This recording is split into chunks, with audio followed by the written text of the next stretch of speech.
Should be live now. Trying to work on getting the stream or the thingamajiggy set up. Let's see. Nobody's here. Nobody loves me. What's going on? Pop out chat. Chat's over there. Restore chat. Do we have anybody in the house so far? Hope we do. I'm gonna try to find Stabbed Cats in the house. Stabbed Cats, I feel like you were an OG villager from back in the day. Is that right, Stabbed Cats?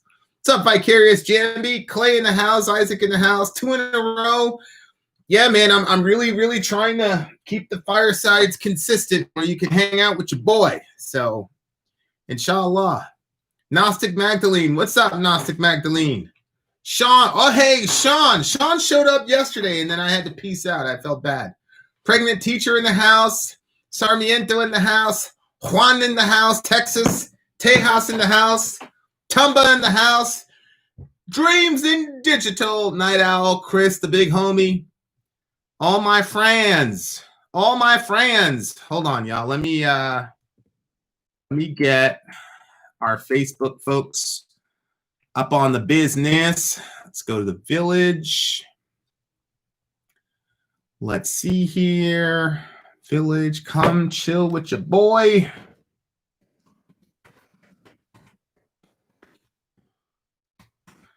Control V, live streaming.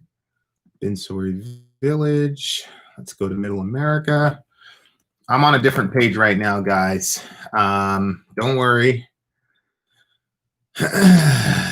Once I figure all that and then do Patreon, I will be right back to y'all. Come chill with your boy. Big my boom. We got that. Host. And then we've got Patreon. Make sure the patrons don't get left out. Back-to-back firesides, y'all. Back-to-back firesides, y'all. Where's post page, edit page, promote, post. There it is. Okay, new. Sori usually does the Patreon stuff, so I generally don't know what I'm talking about. Another fireside. Bing. Boom. Public. Boom. Okay. And then there's one more thing I got to take care of. There you go. If I click on that, then I hit edit. Maybe I can edit the thumbnail because I freaking hate this thumbnail, yo. Can't stand it. Let's see. Details. More options. Let's see. Caption, license, allow embedding, no. I don't know how to change that thumbnail. Recording date. Oh, I don't care about that. I don't care about that. Upload defaults. Yeah, I'd like to upload the defaults to deal with the thumbnail, but oh well, doesn't matter. Let's just go back. Let's just go back to the crew. All right, let's see what we got here. All right, guys. So I'm here. I did get the email about the base. Crap, that reminds me. I needed to record that thing and send it to actually I'm going to send it to you too. I'm going to send the song to you too. So I'm going to I'll CC Jay and you on it, so you can come up with a bass, and then Jay could come up with the Elio Mike in the house. What's good, buddy? Smarks suck. Walaikum assalam rahmatullahi wa barakatuh. What's up, Vin? Love the Make It Stop video. The struggle's real. Yeah, the Make It Stop video was tough, man. Very, very tough. Very, very tough situation. Just horrible. to think people are going through that stuff, at school as teenagers or even early college students. We got a long way to go, y'all, in taking care of each other. Mike's in the house. Mike's doing good. Kellen Dross in the house, a world famous. What did you and Sori do for Independence Day? Hold on, guys. Give me a second, because every time I do one of these things with you, it always ends up that my battery is dead. I gotta tell you,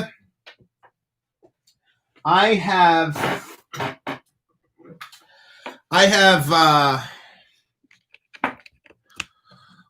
going to try to give you guys full disclosure. I love the United States of America. There's a sense in which I've literally loved this country to death. I'll just say it that way. But I've lost very important people in my life, literally on this day. I mean, on the 4th of July. So I lost a very, very close family member in a pretty terrible way on the 4th of July. And a very, very good friend of mine, somebody who was very, very close to me, who's no longer in the world. His birthday is the 4th of July. So 4th of July is difficult for me. And I literally feel terrible about it because, Sori is a very... she's a big holiday person. I'm not a big holiday person, but she is. So it's kind of tough for her, to have to deal with me during the 4th of July. So I really just want to be by myself. And, it's not, and there's just things I won't talk about as far as that goes. So with her. So I'm usually a downer on the 4th of July. So it's terrible. So, it's one of those things, but, eventually I'll figure it out once I get some time and distance between events or find ways to make peace with stuff or whatever. But anyway, there you go. Yeah. Damn, Ernie, that's tough, bro. That's really, really tough. I actually can't run for president because I wasn't born here. So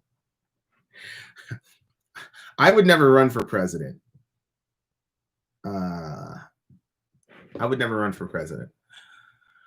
But I think 4th of July is an important holiday. And although I believe that nationalism can be dangerous, I think patriotism is a beautiful thing, and I think it's important. And I think it's good every once in a while to stop and take stock in your country and all that jazz. So I'm not one of these, everything America does is bad and we have no redeeming qualities and we've been nothing but a blight on the planet. Like, I'm not that guy. So it's the best I can do for y'all. Maybe next year, inshallah. What time is it over there? Over here, it is 11:27. I know it's a little bit late, but it's 11:27. What party or label would you run if you ran for Congress? I would probably be an independent. I'd probably run as an independent. I just got off the phone a couple hours ago with one of our state reps, and I'm organizing a couple things because we've got some things that that are on the table.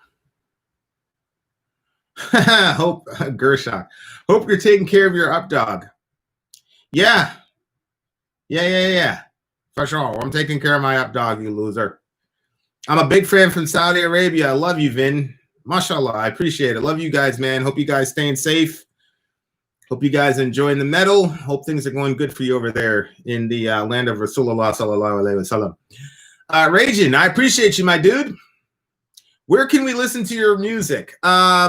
Jay is going to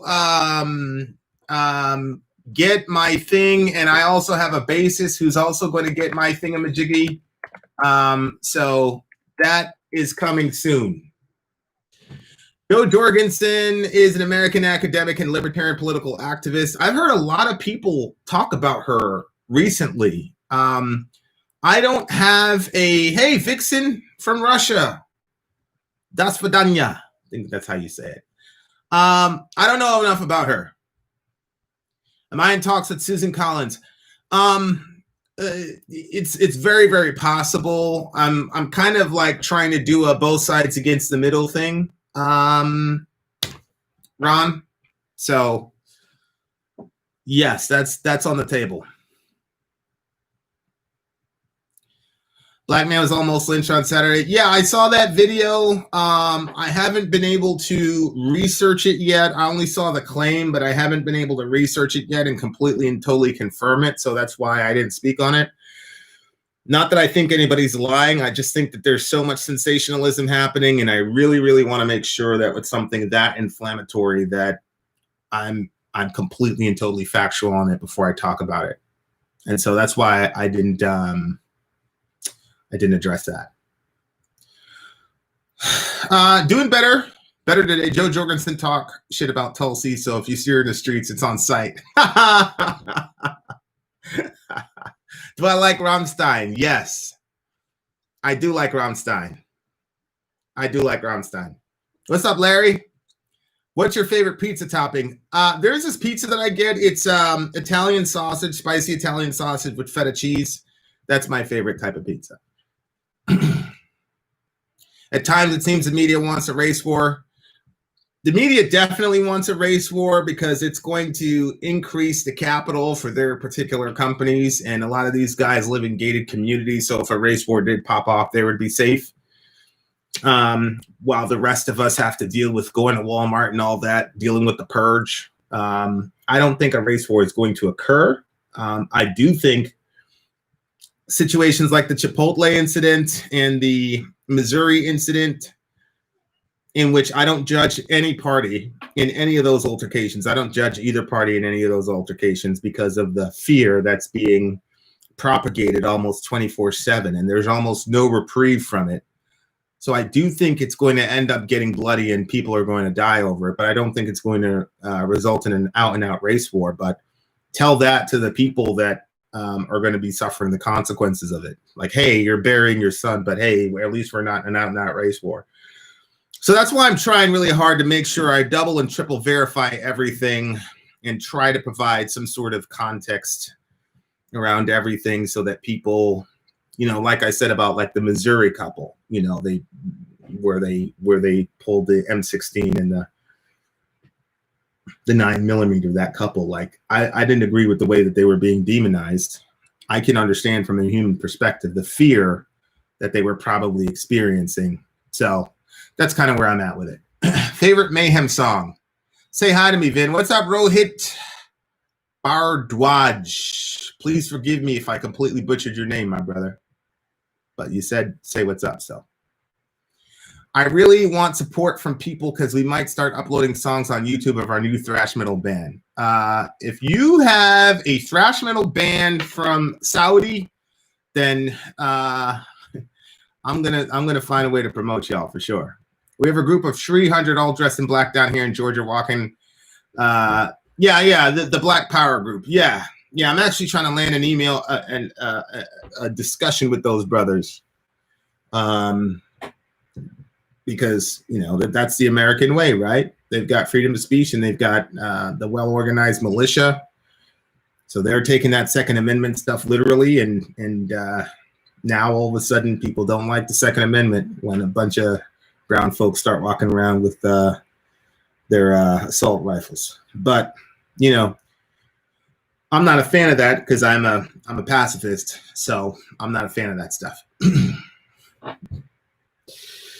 and Sori, there's a song called Voice of the Soul by the band Death.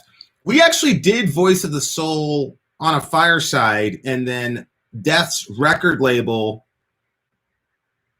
completely demonetized the entire 3-minute Fireside, a 3-hour Fireside for that one song. So they held it hostage for about, we had like $100 in super chat on that thing. They held it hostage for like a week until we were finally able to delete that part. It's crazy. They're almost crazier on Firesides than in the actual Vin and Sori videos. It's the strangest thing. So weird.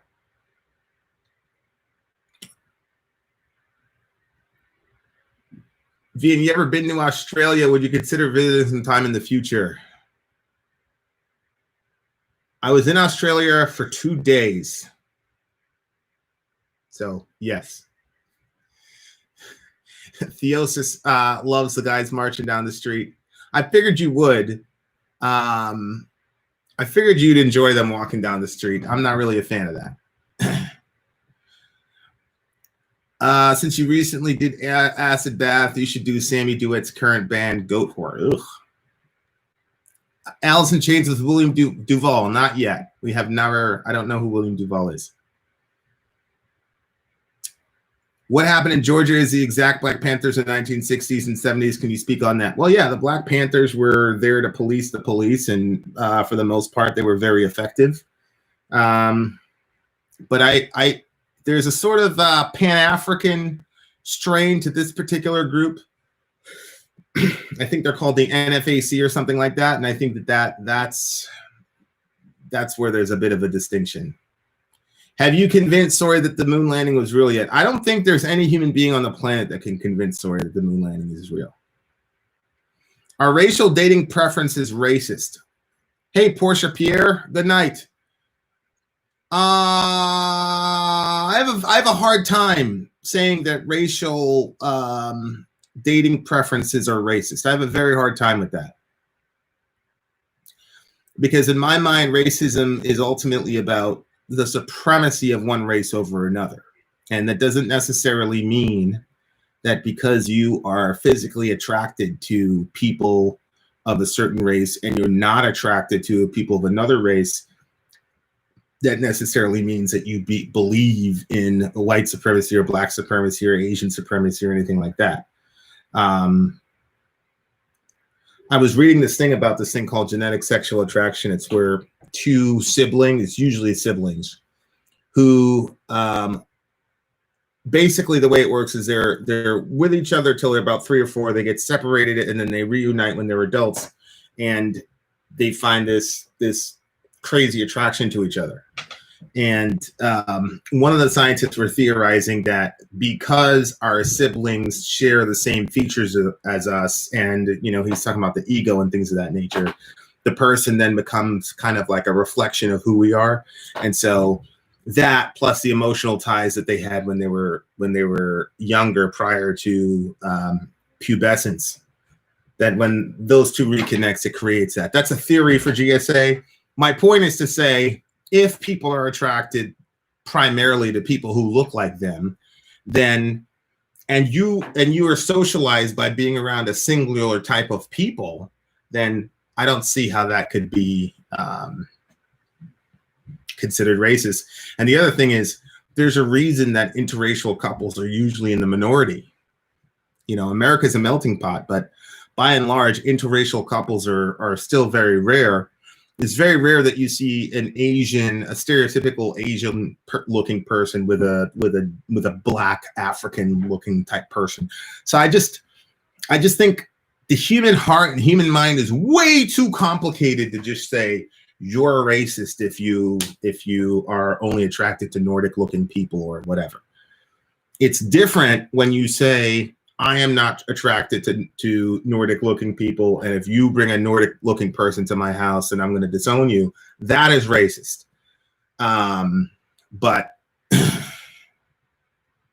other than that, I think that's crazy. And the other, what's up, Z? And then the other thing about that is, me and Sori follow this. I don't know how this is going to come off, but her name is a fat sex therapist. And she gave this talk one time about how bodybuilding and things like that is actually Nazism and terrible, and that being morbidly obese really isn't dangerous and all this other crazy pseudoscientific stuff. And she posted the other day that if you're not attracted to, literally, like if you're not attracted to morbidly obese people, then you're fat phobic, you're, you know, whatever, something is wrong with you. I just think that all those things are crazy. When it comes to actual attraction, you have very little control over who you're attracted to. So I just think that that's insane. It's just crazy to me. So there you go. Zombie Holic in the house. What's up, big homie? Is it racist to say that Melania is better looking than Michelle Obama? No, I don't think so. It might be racist if you said it the other way around, though. I'm just being funny. Why do you believe in actual different races? Well, it depends. It depends on what you mean by races, right, David? Because was it Jeremiah 17 where God says, "Can the Ethiopian change his skin? Can the leopard change his spots? Neither can you who are accustomed to do evil do good." So clearly there's a recognition that the Ethiopian has very dark skin. So I don't believe in this concept of I don't see color or anything like that. And, you know, when Paul talks about Jew, Greek, slave, or free, the very reason he had to do that was because people were dividing over those things. And Paul was saying, overlook that and find your unity in Christ and not in your socio-psychological makeup. But that doesn't eliminate the idea that there are Jews and Greeks in the church, because Paul specifically says in Corinthians, I live so as to not give offense to anyone, whether Jews or Greeks or the church. What's up, Michael? Love you too, buddy. So we have to recognize that there are actual differences in human beings and try to find ways to address those issues in a way that brings people together. And if you say ethnicity, not race, I mean, that's fine. I'm not sure that really is a difference, a distinction without a difference. I think seeing color is a great thing, not a negative. I agree.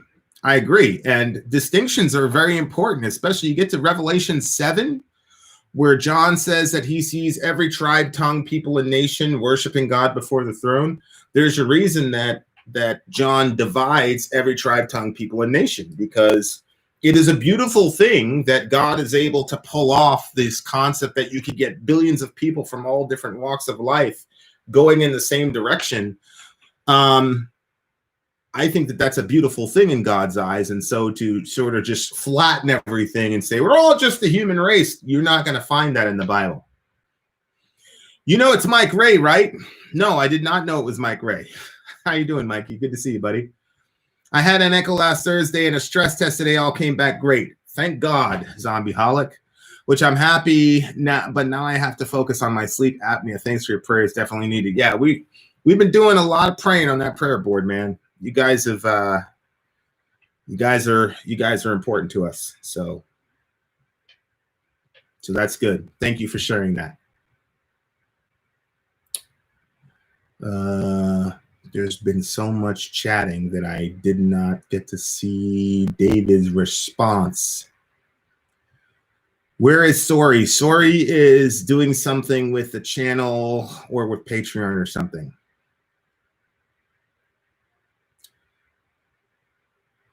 Egregious humanity. That's like, every time I see that, I'm always like, that is my favorite. That's my favorite name, Egregious Humanity. Amy Lee, I'm not ignoring you. Hey, you know Mikey? You remember Mikey? Yeah. He's in the chat. Oh, really? Hey, yeah. What's up? Favorite death metal band?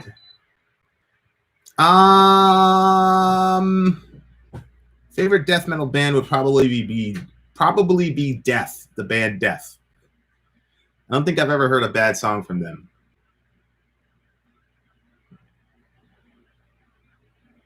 Ghislaine Maxwell's sister is married to Dr. Fauci? No, that can't be right. I don't believe it. I'm going to Google that right now. Maxwell's sister. That cannot be right. I don't believe that. No way. That would have been on Rising. Rising would have reported that.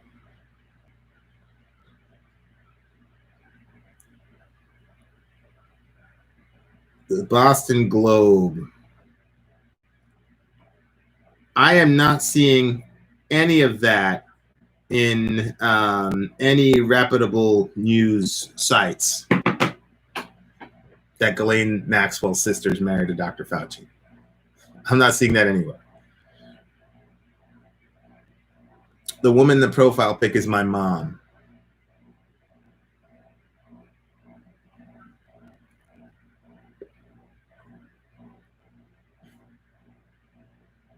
Do you see the collectivism in many religious groups as a problem? No, I'm probably a collectivist. I'm probably not an orthodox collectivist, but I am a collectivist, and there's no way you can read the Old or New Testament and come away as an individualist.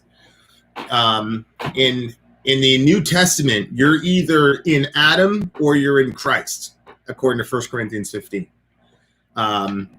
You're not.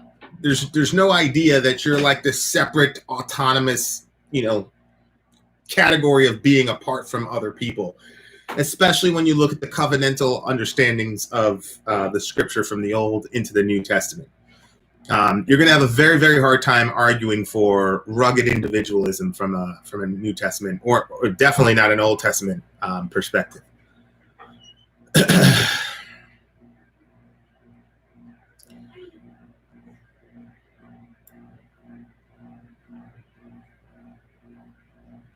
So I'm not. Blake X in the house. What's up, buddy? Everybody check out Blake's what do you call it? Blake's channel. Let me see. It's Nuclear Reactions. And I honestly believe he's got one of the best channels on YouTube, in my opinion. Nuclear Reactions. Like, share, comment, and subscribe to Nuclear Reactions. There it is, Blake X. I put Nuclear Reactions up there in Google, and then I ended up with a literal video about nuclear reactions. Mm-hmm. So here it is. People are asking about you like normal. Here's Blake X's Nuclear Reactions. Check him out. Check him out. He's my favorite Satanist in Walaikum assalam, Ya Ibn Mayata. He's my favorite Satanist and Sori's second favorite Satanist. Rotting Christ, have you ever heard of them? Yeah, I actually had an interview scheduled with Rotting Christ, and then I completely blew it. So there's that. Do we have a load of laundry going? No, we have. I just turned the AC on. The AC on because somebody can't deal with any form of discomfort whatsoever. No, it's not true. It is true. It's not true. It is true. Would I have married you? Do you think people are less intelligent for not understanding pigmentation? No. I'm trying to figure out why that question was asked. Do you guys react to hip hop and rap? Sometimes. We react to whatever song requests people go through PayPal or Patreon for. That's what I always tell people. Do I consider the whatever you put through there, we will react to. Do I consider the Gnostic Gospels legit? No. Alec, would you date a trans woman if you were not married to Sori? No, I wouldn't. Melanin. What about Melanin? Not breathing or so shallow she couldn't notice. She was able to wake me and she was freaked out, which scared the hell out of me. Is that I think somebody has sleep apnea. Where?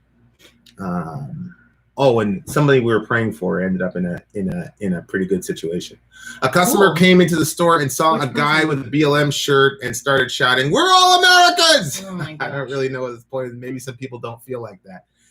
Yeah, Vin and Sori, please pray for my grandma. She is sick.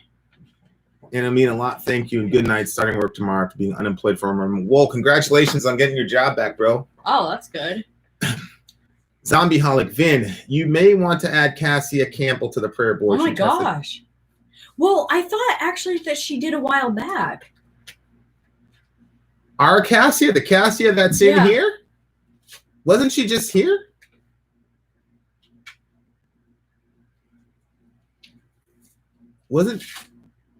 Isn't Cassia in this chat right now? Where's Matt?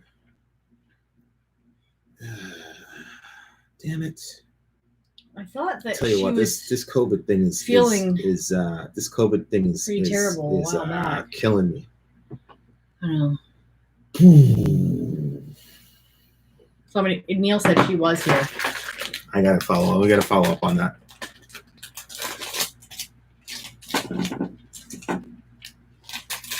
I always think it's funny. I open up packages of candy and put it by Vin, and then he starts poking at it. Is Kanye the only confessed Christian running for president? Well, apparently, Sean, your MA video on Brooks is why I love you. I appreciate it, Mikey.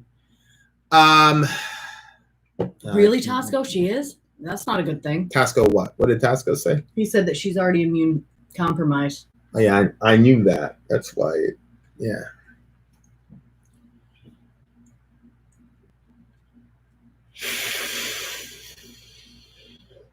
If we take transgenderism seriously as a legitimate status, should we take transracialism as seriously?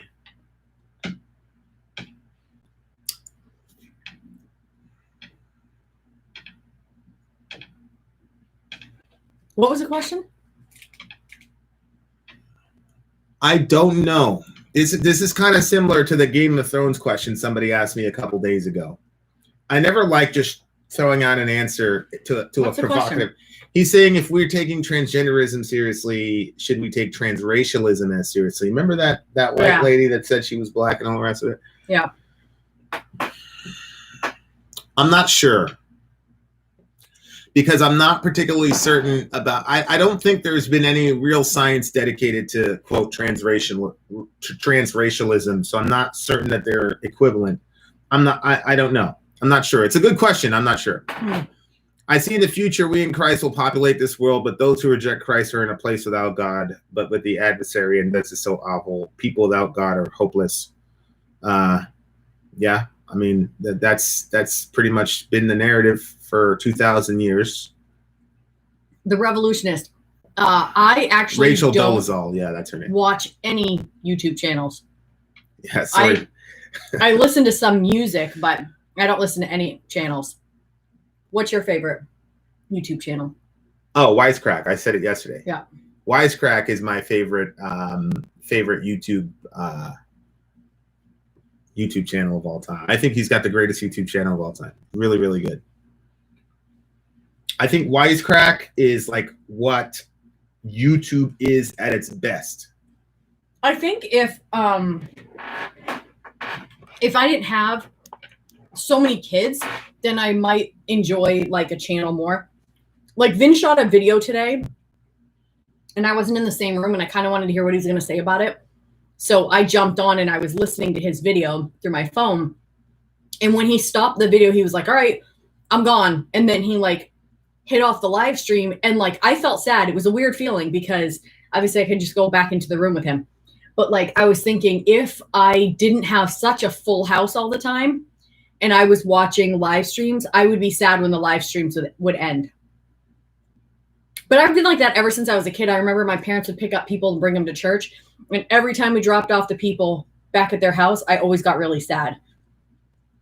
So I don't know if other people feel sad when the live stream shuts down or if you guys are like, Vin said 5 minutes so many times, you're good. After this, you and I and Sori are overdue for a talk. Yeah, Mikey, I've been saying what's up to you. I'm pretty sure I gave you my new. That's okay. That's Mikey. I want to make sure that it was the. Hey, Cassia. Cassia came back apparently into the chat. Cassia, did you test positive for COVID? Then I don't always agree with you, but you're one smart dude, and I'm always willing to listen to what you have to say. I appreciate that, Twitchy. Every time Vin says 5 minutes, I feel more confident about the longevity of the live stream. Me too. I actually was like, I jumped to the end because you were like making this big deal about my 5 minute things yesterday. So I like jumped to like the first time when I actually said it, and it was like 47 minutes away from. Because I thought you were exaggerating, but you weren't. But today I'll do much better. Did you see how many times you said 5 minutes? Yeah, I think I said like 5. Well, I don't know because I kept fast forwarding. I mean, it's an hour and a 45-minute show. Portia wants to ask me a question. Yes. Ask away. Does Maine have legal recreational med cannabis? Yeah. 5 minutes means 50 minutes. Yes, it's no. It's medicinal. You got to get a card and stuff. Didn't they say medicinal? Well, he said like Med. both basically. Oh, yeah. I'm positive for. I feel most okay so far. Just like I'm having an asthma issue. They're very loose with it. Like, you know, you can go in and you can say whatever. You know what I mean? Like, I don't think that they're super strict with it. If it's for recreational use, I think that you could just figure out something to tell them.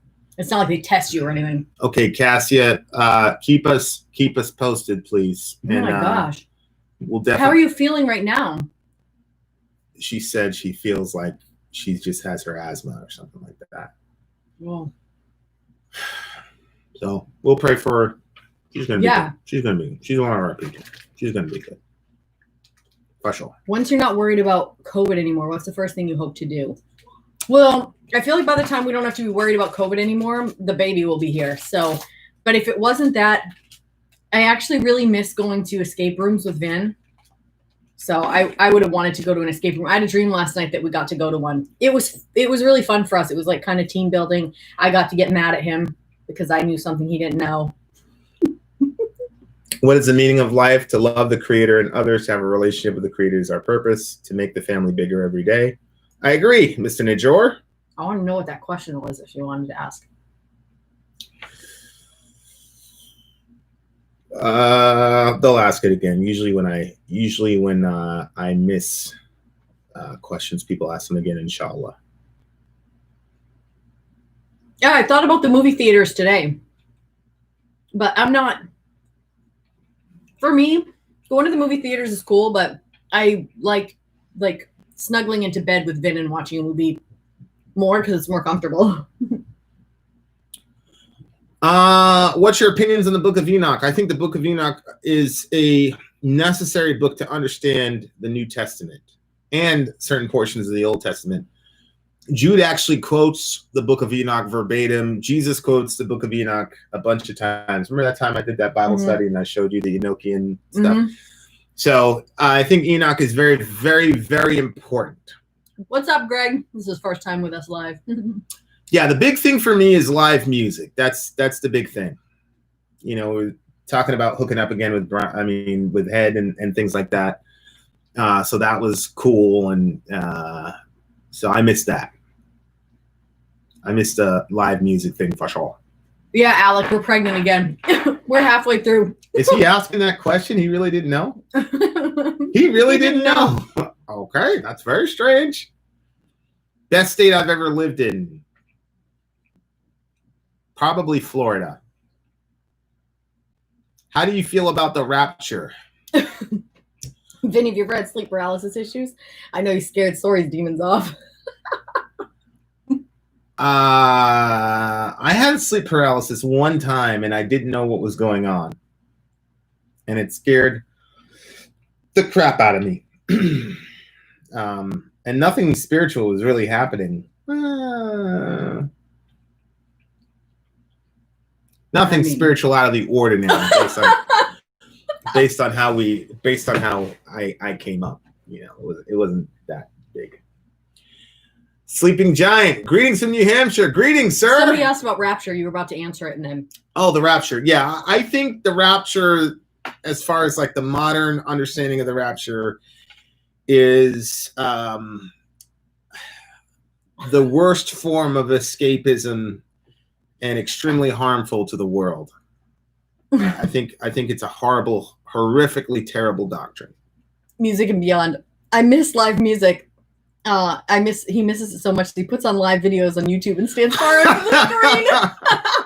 That's actually a good one. There is something pretty crazy. You've been putting on a lot of live shows. There has.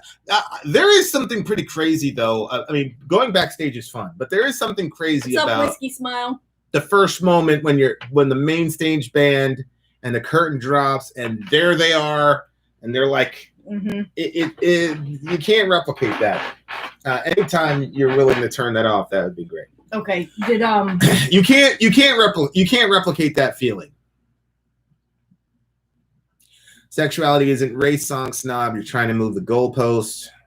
I'd actually be interested in that type of a discussion. I just don't have any science on the racial side, so I'm not sure. He had a conversation with Jamal Thomas.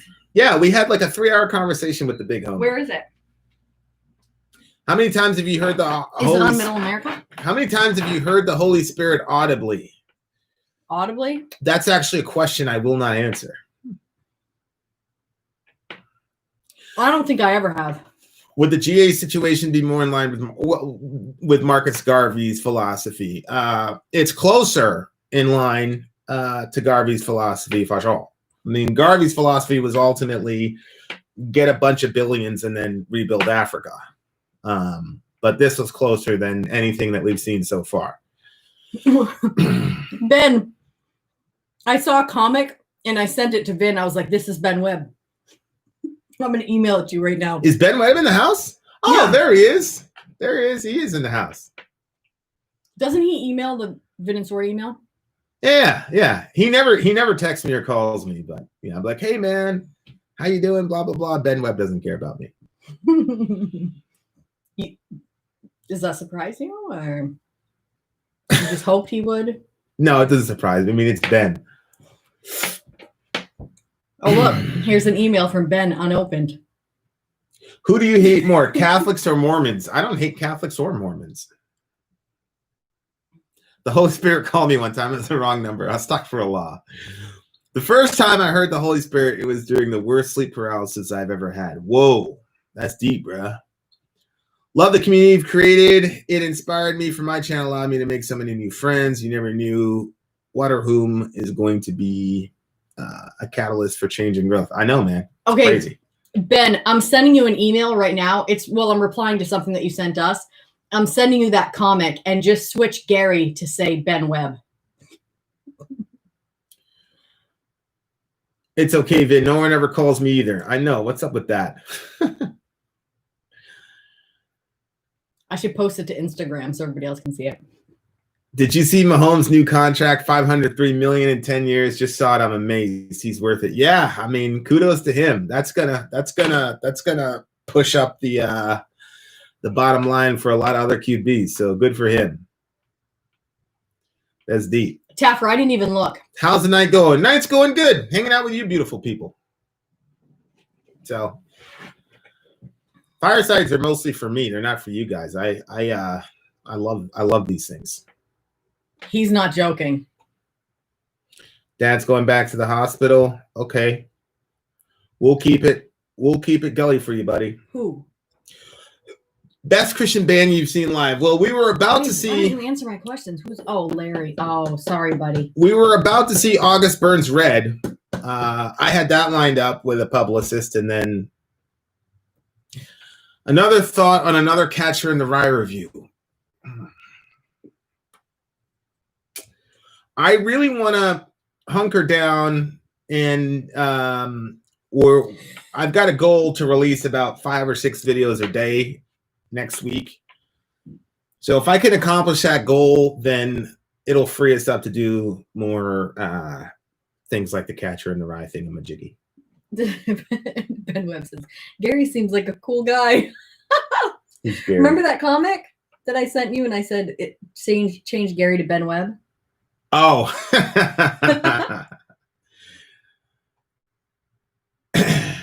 Here is a link to Professor Peter Gentry's lecture on the possible quote by Jude from Enoch. I mean, it's not a possible quote. I mean, it's almost a word for word recitation of the book of Enoch. What do you mean? What does he mean by possible quote? Give me a synopsis. Can you elaborate on your skepticism of the Illuminati conspiracy theories? Yeah, for me, how do I say it? Being in organizations where secrecy was a primer,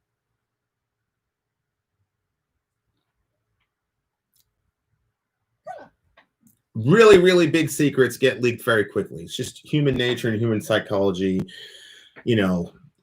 People have very, very hard time keeping things secret. And the bigger and more bombastic the secret is, the easier and easier it is to get leaked. So that's why I have a very, very hard time believing a lot of these bombastic conspiracy theories.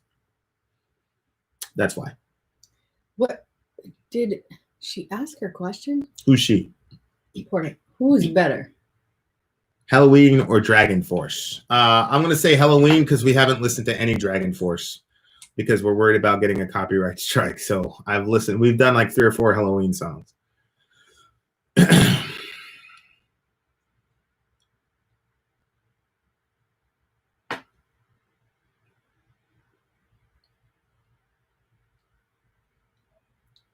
Taffer, I don't know. Are you saying did you send the message on Patreon? How's your Marxism research going? Very good. Very, very good. Which musician would make a better president than Kanye? That's an interesting question. Which musician? See, here's the thing. Kanye has already demonstrated that he knows how to use the political apparatus to get what he wants accomplished. He did it with prison reform. Him and Kim were right in the middle of the First Step Act. So I'm gonna give him credit for that. Who would be a better good musician? You compared Head with Dime? Well, yeah, I said that Head and Dime are my favorite guitarists. Yeah, but you don't think that they compete with each other, as in who's the best, or do you? What do you mean compete with each other? What do you mean by that? Do you think that there's a race between the two of them as to who's better, or is it Dime obviously better to you? I mean, Head, he'll never say this, but he single-handedly created that genre. Okay, well, Dime didn't do that. Vicarious Jambi says you guys are gonna have to fight. I mean, I don't think it's going to say something very Vincent, but I was actually in the middle of a thought, and you just completely interrupted it. I'm sorry. I'm really not. I like. What conspiracy? I don't believe any conspiracy theory that isn't true. You were talking about which musician would make the best president. Look, next year the CIA is going to have to release certain documents about Dr. King. So ask the question again. That's coming out next year. So, oh, that's right. I'm trying to think of musicians that would be a better president. I knew Ben was going to say that. Head didn't create the genre. Mad Dog Mattis.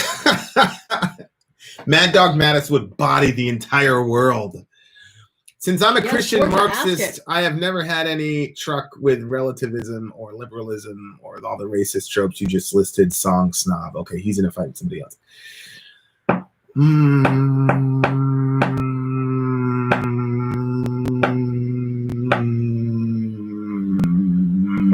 Gosh. I feel like there's. I know it got lost in the comments, so repeat it.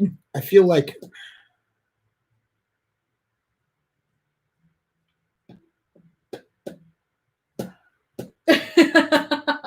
I think Jay-Z would make a better. Look at Jay-Z getting big. Jay-Z would probably make a better president than Kanye. Aaron Roberts, Vin and Sori. I'm an atheist, but I think Sori and Vin took that one. I'm better than Aaron, as I make Vin stutter often. Well, I didn't know this about Aaron, but he doesn't know very much about the Bible. That's not really his thing. His thing is the defending evolution, but I don't have a dog in the fight about evolution. So I have no argument about evolution. If I have a question about evolution, I just reach out to Alec, because Alec is, I trust Alec because he's getting his master's in that stuff. So Alec is the guy that I go for whenever I have a science question, or most of the time when I have a question about evolution, it's because a Christian has posted some meme. And I'm like, I'm pretty sure they've got an answer to that. So I'll say, hey man, what's going on here? And, he'll tell me 50 Cent for president. Good, thoughts on the signs of bubonic plague in China? Yeah, bro. China, I feel. Yeah, it's very strange. Very strange. Is that really happening? Yeah. Oh my gosh. They're prepping for Nathan of the Village in the house. If there's any truth to that video Johan showed me. I don't see anything. Yes, Z, I do know that. In the private email.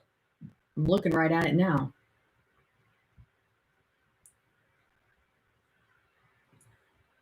I don't think I'd elect anybody in Slipknot for president. I don't think I'd do that.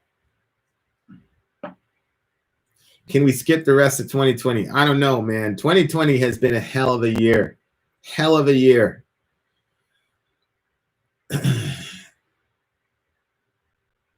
My blood pressure is about to rise.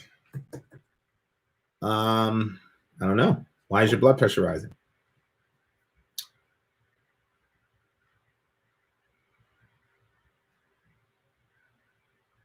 Okay, David, I hear you. Why are you telling me that? Which song in Wu-Tang did you react to, Song Snob? I think Triumph is probably the best Wu-Tang song. I wasn't really a big Wu-Tang fan, I got to be honest with you. Do I think people are going to vote Kanye? Yes, I think a lot of people are going to vote Kanye. Okay, what is your original question that got lost? Yes, Salah is right. John Lennon for president, inshallah.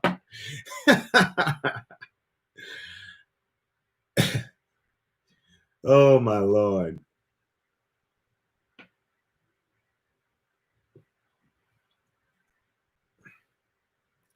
Vin, haven't tried Triumph yet. Triumph is the best one, man. I bomb atomically. Socrates' philosophies and hypotheses can't define how I be dropping these mockeries. Lyrically perform armed robbery. Good song. Sorry to cut it short, but I'm going to go listen to a bit of music and then sleep, work tomorrow. No doubt, Blake. Do it. Do it, buddy. Have a good rest. That's a big thing, man. Have a good rest. Make sure to check out our main stage song tomorrow, though. Check it out. 11 a.m. Eastern Standard Time. I'm going to get an exclusive interview. Farrakhan for president. Yeah, Farrakhan for president, no doubt. What is your definition of a lot? Read Kanye, he won. A lot, probably 30 million. Imagine there's no president. Oh, boy. Look, man, when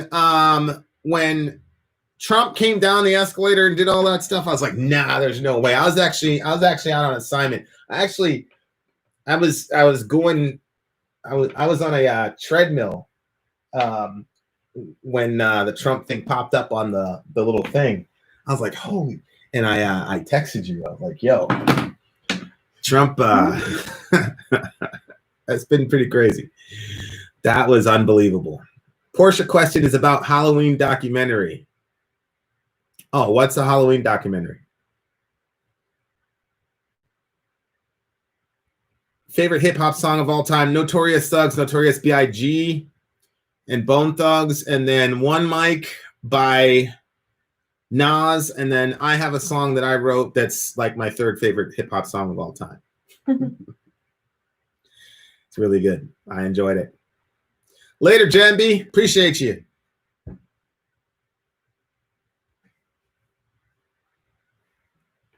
I'd vote for Killer Mike. Okay. Oh, yeah. That's who I was looking for. Jay-Z, no, Killer Mike. 275 Ranger. What's up, man? Isn't it awesome that our Lord has given us everything we see? We can't get away from the creation. Even looking in the mirror, we see God's work. Amen, Mr. Najor. I agree. Is Nas in your top 5? No. I think Nas is one of the most overrated rappers in the world, but One Mic was the greatest rap song of all time. I think Eminem has a much better body of work than Nas. Have you ever studied the occult? Yes.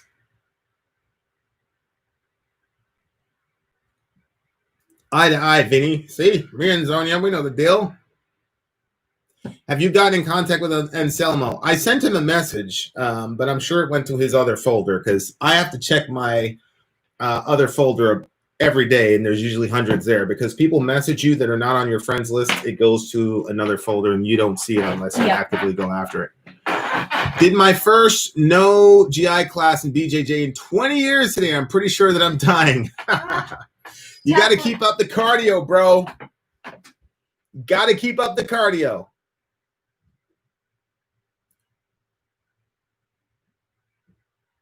have you ever thought about doing more deicide? Yes, I have, for sure. Are you Sarah Connor? Sori might be Sarah Connor. I might be John Connor. Who knows? Who knows? Nas is the GOAT. Biggie close second. Mobb Deep 3. Nas Hate Me Now is a top 10. Yeah, I think Hate Me Now is a yeah. Although Puffy's ad-libs were on point. He was pretty mad. You know, Big had just died. He was still angry. It'd be awesome to see you react to Trenches by Pop Evil or Legendary by Skillet. Pop Evil. Never heard of that. Thoughts on Anselmo's white power rants. Anytime a white person does that, I always appreciate it. I can handle overt and explicit and honest racism. I cannot handle the other type of racism. I have no time for that. So I'm good with Phil. I'm good with Phil. Big pun dead in the middle of Little Italy. They hate a bunch of guys who didn't do diddly or something like that. I remember the first time I heard that, I was like, yo, this dude is crazy. I haven't listened to a lot of Kendrick, to be honest with you. J. Cole is like the only like new rapper I listen to. Interesting stance, Vin and Sori. You are going to love the next song in my request. I know it will hit home. Promised by Tourniquet is a great song. Oh. Uh-huh. Stabbed Cat. Sori talked about a Halloween doc and Halloween reaction. Portia wants to know if it was watched. Yeah, Sori watched it. We both watched it. The Halloween documentary where the guy was saying all this crazy stuff about people, what they did in Halloween. Phil Anselmo is a singer of Pantera. The Halloween Trick or Treat? I thought The Path to Totality was a really, really good record. I thought with the absence of Head, that was their best overall record in the absence of Brian being in the band. I wish you could cut my toenails. But I'm afraid you would cut me. Hard to bend over. My MF Doom.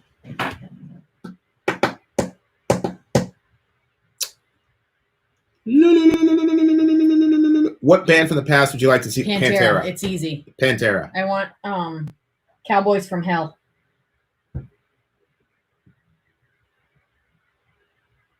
Yeah. Jesus is real. I agree. Familiar with Mos Def. Mos Def is another underrated rapper. Church of the Cosmic Skull. Yes, I've kind of heard of them.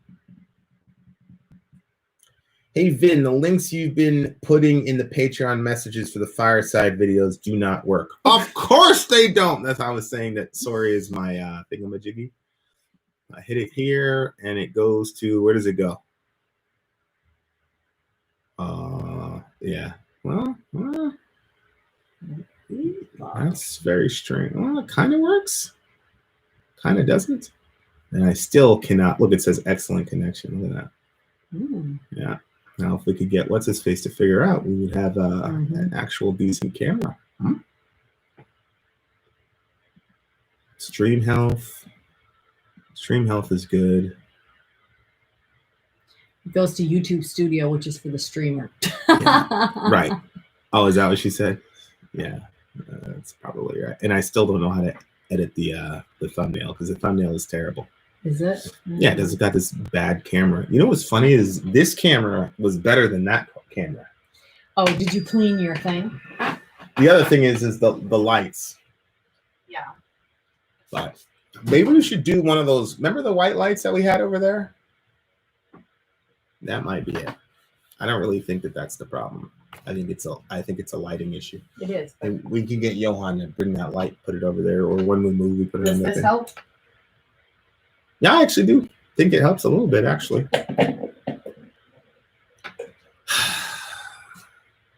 Chappelle Show. I don't think Phil Anselmo is a racist. He's just very proud to be white. He was doing like the white. He was doing the white power, but nobody's ever racist. Like those cops, they said, we're going to slaughter those niggers. And then when they caught up to him, he's like, I wasn't being racist. I was just venting. I was venting. I needed like Central Park Karen. I'm going to tell them it was an African American. She's not racist. She's just being descriptive. Just being descriptive. Like none of them are ever. They're never racist. They're never. I don't see the problem. Just it's not the worst thing in the world. Pac may not be all that lyrical. He's not that lyrical. Y'all got 3 options: bring me live, stop this live and call me, or keep doing what you're doing and ignore me. I love you. Well, Mikey, we've got about 100 people in the room chilling, bro.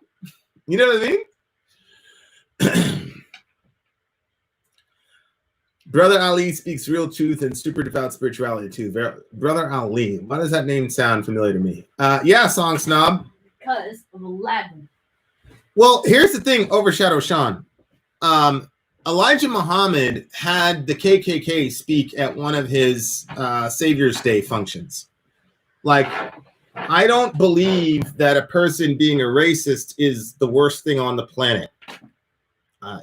So I think they're very nice people who are racists. What's up? I was a racist when Vin first met me. Yeah. Hi, guys. What's going on, Nate? Oh, I don't know. Same as usual. What's new in your world? Oh, what isn't new? I either go back and forth between wanting to curl up into a ball and cry myself to sleep or turn into the Hulk and smash everything in sight. Same as usual. Maybe you can find a happy middle. Drink some tea. Oh, I usually do, but it's not always so easy. World sucks. Hate COVID. That is true. So what's up? What's good? What's in your world? Basically just trying not to get sick. I'm with you, bro. I'm with you. Do you have a channel? Yes. I've had a YouTube channel since 2016, and I've used it for various purposes. I dabbled in some voice acting, did the political commentary. That got very time-consuming with all the research and stuff. So I redoubled my efforts and did some activism online, but also started a song reactions and gaming videos instead. Whoa. Very eclectic. Well, yeah, I just like being on social media, but I have no centralized focus, really. I can tell that. So many pies. I can tell that from the different genres of all the directions. Yeah. So what's up, buddy? What you got? Well, what I got? What do you mean what I got? Well, like, what do you want to tell the people now that you're live? Yeah, tell the people something. They got to hear from you, my guy. Well, I guess, the title of the Fireside is just it's late, let's chill. I guess I was going to want to ask you, what sort of, you said something about studying occultism, what sort of, mystical thing were you into?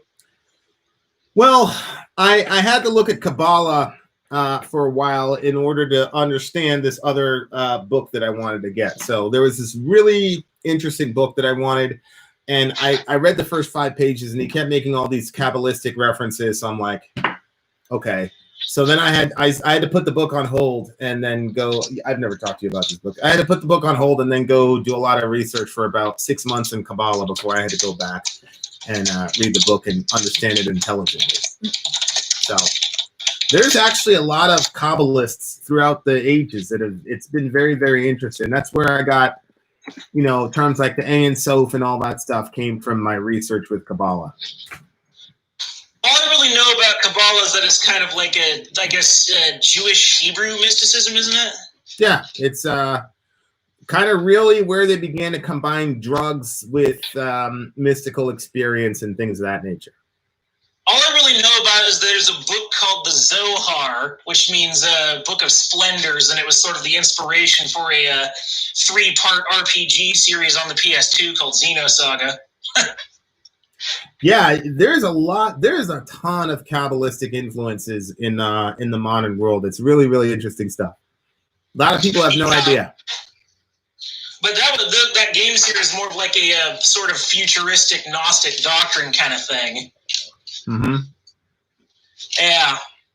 They literally had a villain in that series who couldn't die and decided that everything was meaningless because he couldn't die. He was completely indestructible and got sick of it. Rah. So Hey. everything was just a big joke to him. Yeah. Hey, man. Do things like pull his head off and regrow it and stuff. Yeah.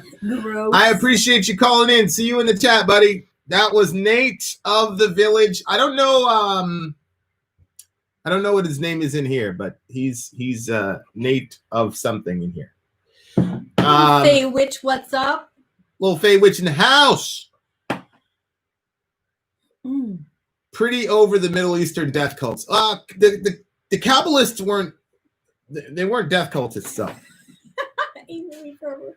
She laughed. Ben Webb, not easy Oh, living in your head. What did Ben Webb say? I have a running theory. Vin is actually with Amy Lee Forever. Sori is actually with Dirk, but based on Oreo's appearance, Dirk is actually white. Vin and Sori are actually criminals. It's complicated, he said.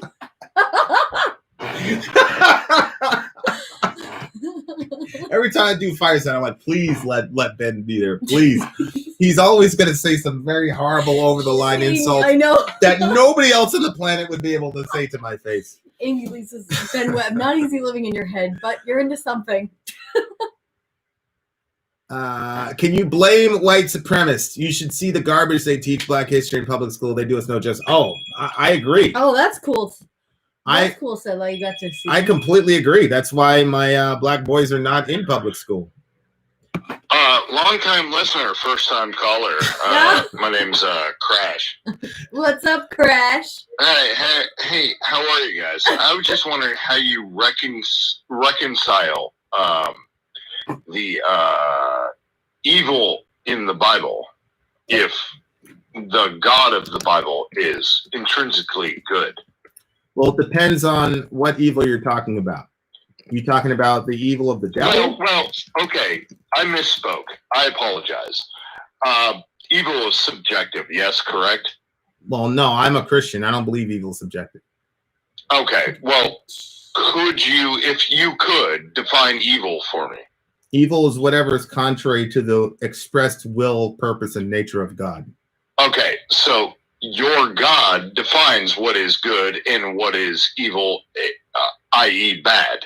Yes? 100%. So divine command theory. Or, Well, I'm sorry, not a theory. It's just what God says is good intrinsically becomes good.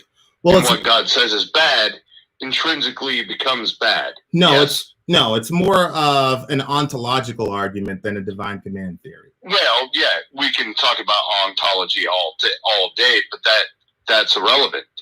No, Even it's on not. a theistic premise, No, it's not. morality is still subjective if it's contingent on a mind, No, Mikey. in the mind of God. Mike, we've had this conversation before. Who are you saying? I don't know who Mike is. Okay, Crash. We've had this conversation a million times. It's Okay. not cool, man. Okay, Crash. Listen very closely because we've had this conversation a million times. Yes, ma'am. A thing is good or bad, not just because God says so, but a thing is good or bad because it is contrary to God's nature. Since God is ultimate reality, and since there is no reality that exists outside of his thing, Assertion. that's fine. But you're talking to me about a Christian worldview, so I'm trying to explain to you a Christian worldview. No. Okay. So I never said that. well, you asked me a question about good and evil, so I'm trying to answer the question. And I retracted my previous statement, and I apologize for that. There's no sweat, because you've heard this before, but the audience hasn't. All right. Since from a So- Christian, just let me finish Oh, my statement, then you can go. Yeah. Because I'm this sorry, is not go the ahead. same as divine command theory.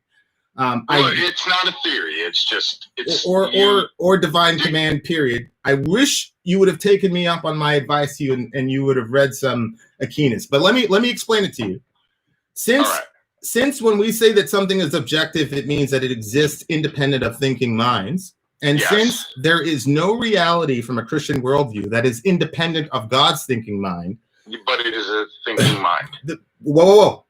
From a Christian worldview, Crash, is it true? Crash, is it- Crash, Not cool, man. Crash. I want my money back. Crash, from a Christian worldview, is it possible that any reality exists outside of God's thinking mind? Yes. Okay, name me a single Christian who would agree with that assertion. What? Maybe 100 other Christians. Do I have to name them by like literal names? Just name one. Name one Christian. Name a mother. Name a single Christian that would assert. My mother. Okay, and your mother asserts what? She's a published author? Oh, that wasn't your question, buddy. Okay. You just said named a Christian. You didn't say name a published author. Well, we don't know whether or not we'd be able to validate that about your mother, right? What's that?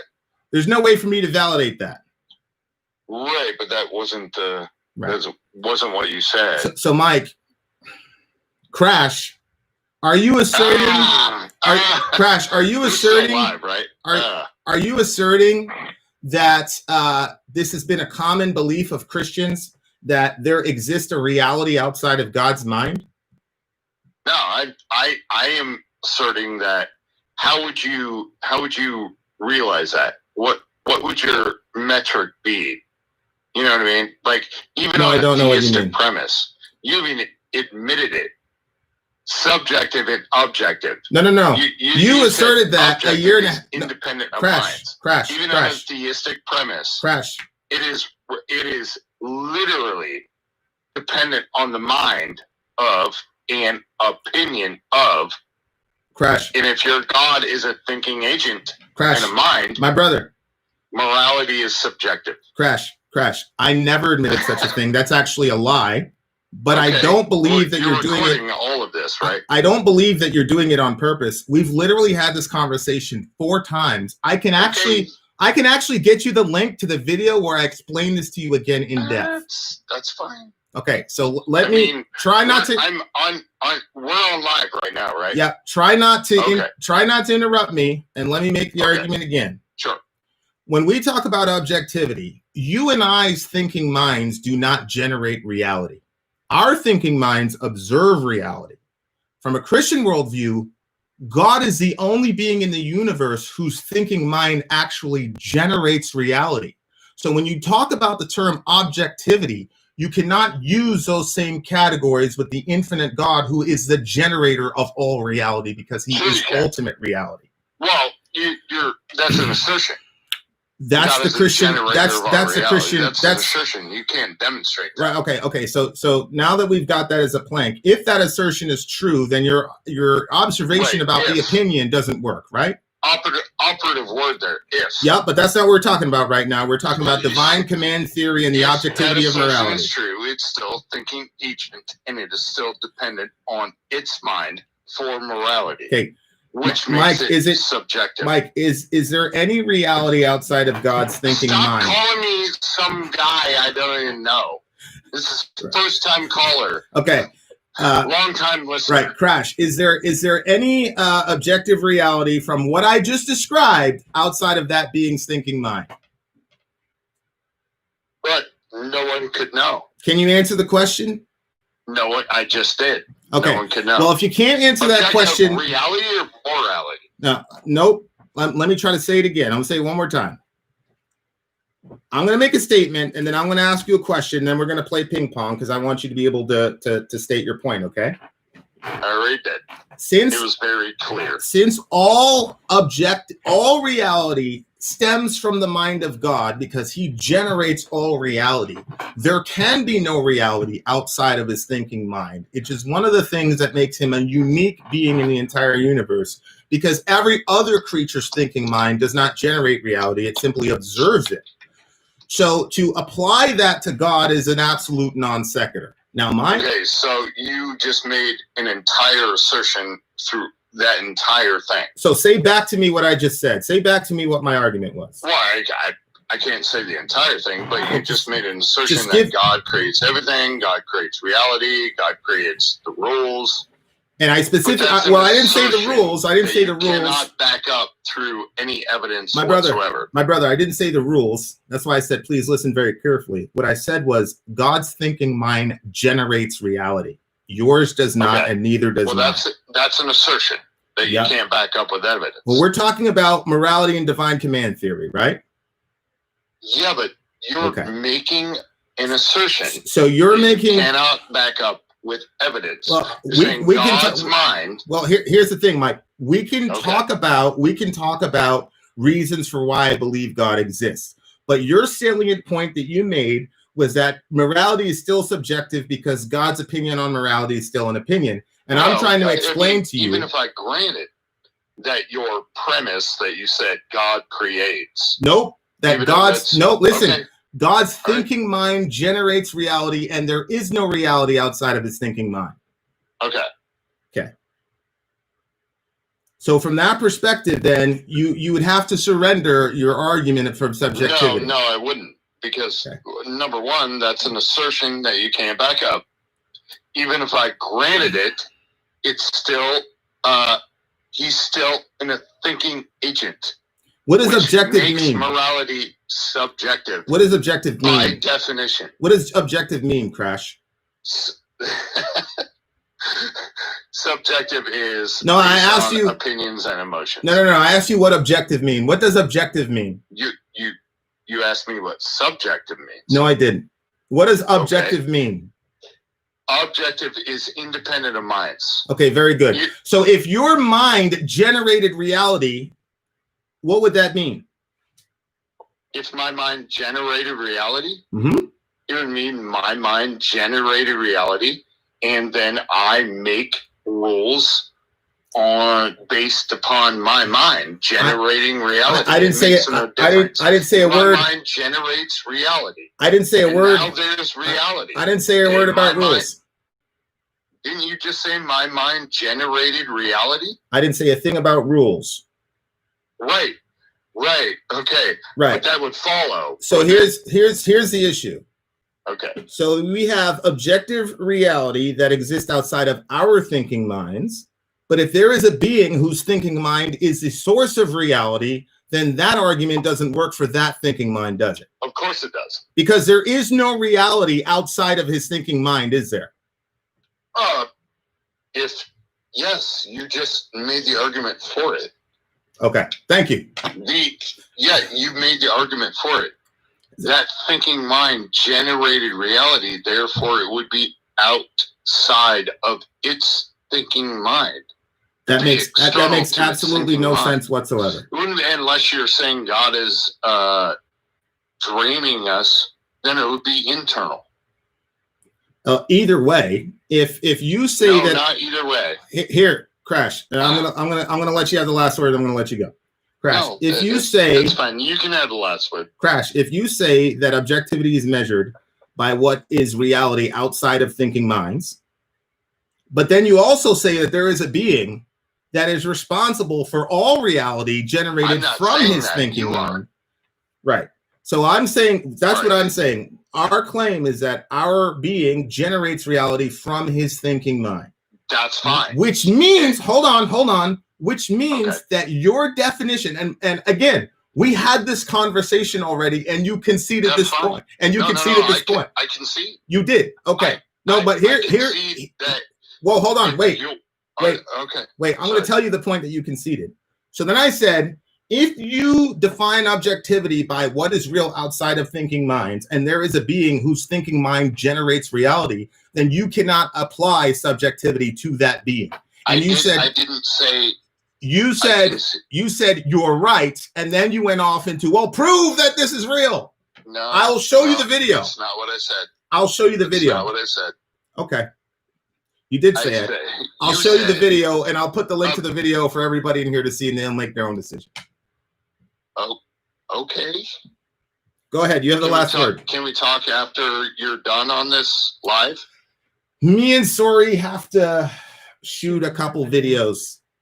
All right. Because we've got a pretty aggressive recording schedule. I would like to revisit this conversation because, I think you're wrong, but that's okay.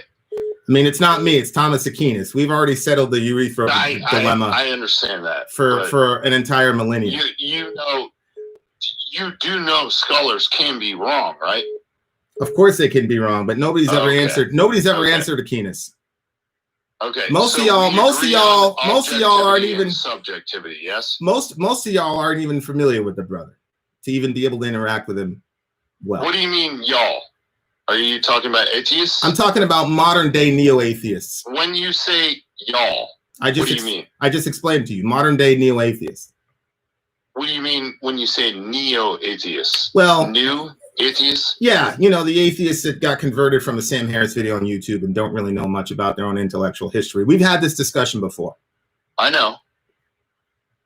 Fair enough.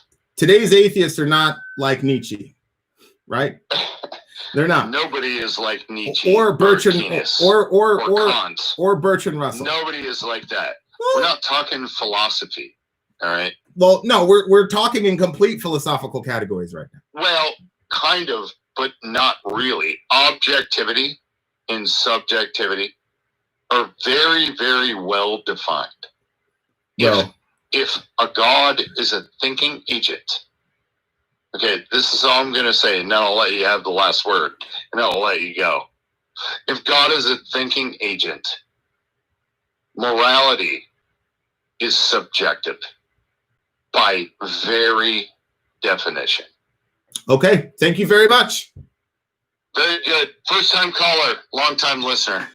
Okay, this is called the Euthyphro dilemma, and it was answered by Thomas Aquinas by saying, if you define objectivity as what exists outside of thinking minds, meaning this human being is here, whether my mind thinks so or not, that's how you define what objective is. And subjective has to do with my perceptions of reality, etc. With God's mind actually generates all objective reality. So there is no reality outside of God's thinking mind. Thomas Aquinas pointed that out, and there has been no answer to that ever. Be nice to Crash. He's a friend of ours. Be nice to Crash. Crash is one of my good friends. One of my best friends ever. So be nice to Crash. What's going on? Who am I talking to? Talking to Ranger. Ranger. What's up? Walker, Texas Ranger. What's up, brother? Not much, dude. I'm going to be a little bit lighter, although I'm a little heavier in the bottle than even Crash. But it seems that you know how to handle your liquor very well. Go ahead, brother minister. You know how it is, man. Intoxication subjective or objective. I don't know which one it is, but I'm going to start with like a little bit of heavier shit, and then maybe something that's a little easier for you to discuss. First thing, and this isn't like a gotcha. I'm not trying to play stupid games or argue nomenclature. What do you think about like pre-Abrahamic faith morality? Where did that derive from? Pre-Abrahamic faith morality? You mean faith from Genesis 1 through 11? Well, I'm not. I've read it, but it's been a hot minute. I just mean in general, like if you think about, we'll say not even pre. How about absent of? Maybe Gallic or Japanese or Native American morality in absence of Christianity or any of the Abrahamic faiths, really. Well, I'm a big believer. My Protestant friends won't like this, but I'm a big believer in what they call natural law. So Genesis, Romans 2 says that Gentiles who are without the law, meaning without the guidance of the Bible, their consciences accuse and excuse them depending on the law that God has written on their hearts.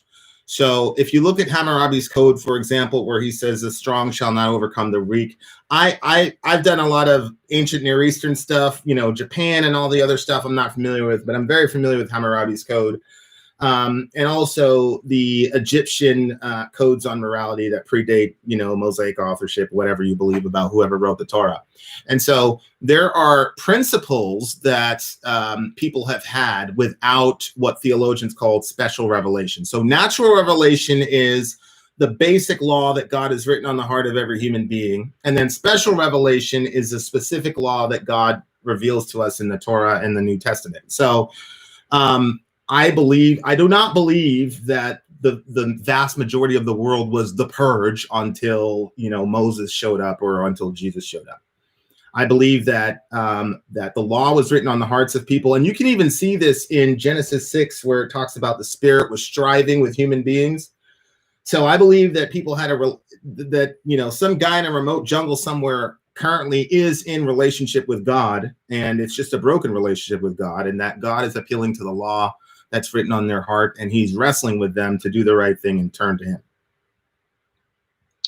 So that's my So understanding. The spread seems interesting because it's. I'm sorry. Go ahead. No, go ahead. That's my understanding of how morality functioned prior to Moses or Abraham or whatever. Yeah, or biblical scripture or anything written. And I think about that a lot. Like I just finished a book called I think it's called Empire of the Summer Moon. It's pretty interesting. It's about the struggle between the Comanche and Western expansion of American, specifically Texan settlers. Uh-huh. And as horrifically amoral as a lot of the things the Comanche did, they also had some really interesting moral traits and strains. And it's always interesting for me to look at different societies and cultures and how we determine morality. Like, remember, I'm sure you've seen it, the Sam Harris discussion about, if there was a magical society discovered where the firstborn's eyes were plucked from his head and blah, blah, blah, blah, blah. Yeah. You remember that whole discussion? Yeah. Anything you'd like to add on that one? Because I always thought that was interesting. Well, do a little summary for everybody, because I think a lot of people are Sam Harris fans here, but haven't really. More of a Hitchens, but I'll do it. Yeah, go for it. No, I just say not more of a Hitchens fan, but I like Harris too. So, are you going to tell the people the story? No, dude, I'm just running my fat mouth while you're trying to talk. My bad. Well, no, I'm trying to get you to talk now. Oh, okay. Basically, they were at a conference. There was a lecture provided about the ethical, morality of an fMRI, which is something they can hook you up to. And based on a series of statements you read and how they can read this fMRI, it's a functional MRI, I believe is the definition of it. Anyway, they can tell whether or not you actually believe the statements that you're reading. Yeah. So the discussion was nuanced enough when they talk about interrogation of people, because in a way, the last bastion of individual liberty or freedom you have is your own thoughts, right? And if someone can in any way invade what you're thinking and tell you if you believe it or not, it's a little invasive. So she was, in that sense, very nuanced in the discussion of morality. But then he gave a speech condemning particularly really fundamentalist, barbaric Islam variants, as seen in Afghanistan, where they throw acid on the faces of little girls for going to school, yada, yada, yada.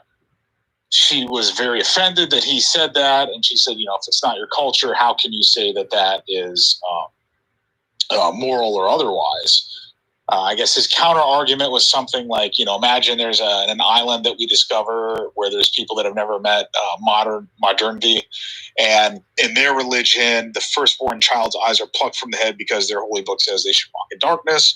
Don't you think that's amoral? And she said, if that's their belief, it's not amoral. And that's kind of where their discussion ended, because they were at a position where or at least he didn't think they could ever hold hands. So, well, she was being a consistent moral relativist, and Harris has, and he's failed miserably. And I'm not saying this. Atheist philosophers have taken him to task on this with the moral landscape stuff. Harris is trying to establish an objective morality standpoint from an atheist perspective, and that's impossible. So Harris's way around that is to say, if we all decided on a certain premise, then morality would become objective. So, for example, if we all decided that it is in everybody in the house, let's say my household, right? If we all agree in the household that burning your hand is contrary to well-being, since we've come to that, we all agreed on that axiom, then what that means is now we do have objective standards of morality, because putting a kid's hand on a stove goes against that axiom objectively. That's not an opinion. That's just a fact. And of course, the response, I had a conversation about this last week with the big homie, Ian.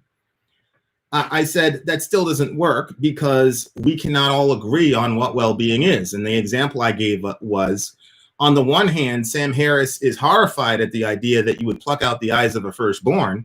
But on the other hand, Sam Harris is completely fine with not only plucking out the eyes, but tearing off the arms, legs, slashing the torso, and crushing the skull of a little baby until its brain matter oozes from its mother's cervix. That's the second most popular form of abortion in the world. in America, according to the Mayo Clinic, and he's completely fine with that. So on the one hand, he gives this very emotional, oh my God, they're poking out people's eyeballs. Don't you think that's amoral? And the woman says, well, that's their culture. Well, she's right in Harris's context, because if I was on that board, if I was on that panel, I would have said, well, I would have described what I just described, and I'd have said, Mr. Harris, you support this, right? So she's being a consistent moral relativist, and Harris is trying like mad. And I would say this goes back to my initial point to you, which is all of us have natural law in our hearts, and he knows, and the woman on the stage knows, that plucking out the kid's eye is a horrible evil. We both know that. Everybody knows that.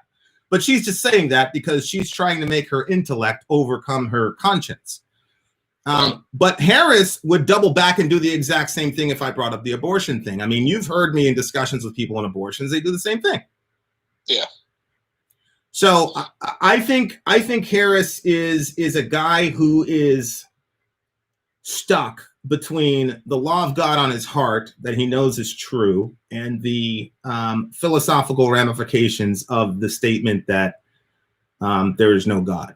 And I think that's what you're seeing with Sam Harris.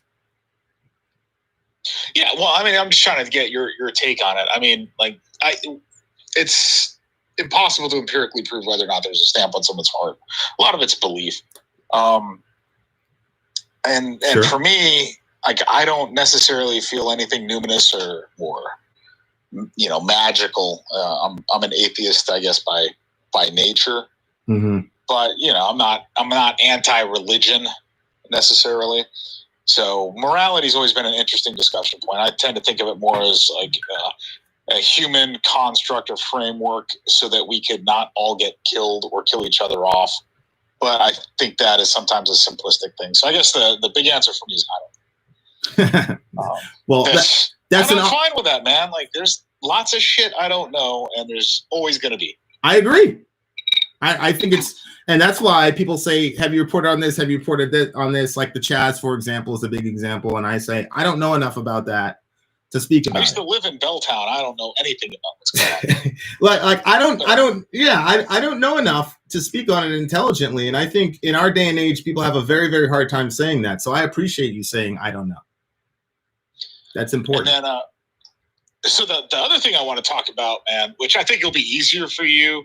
Well, not that was really a difficult discussion, but it's less.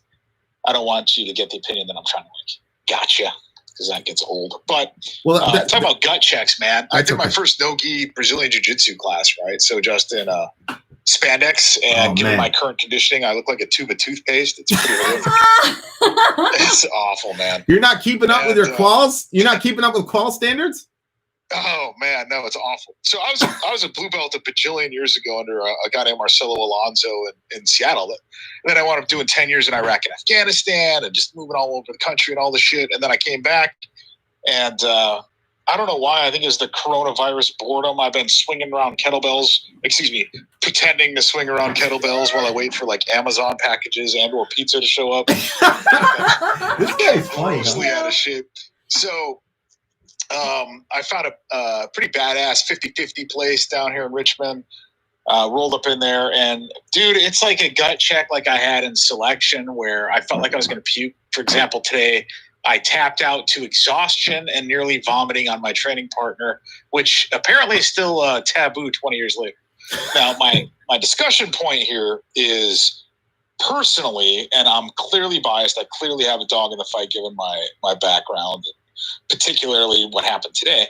I think it's a good thing specifically for men to experience a gut check, something where you feel like I can't go any further, I can't do any more, and then you have to 100% push yourself beyond that threshold. And I think it's psychologically and physically beneficial. And I'm assuming you probably feel the same way, but what's your take on that? I 155,000% am a believer in that.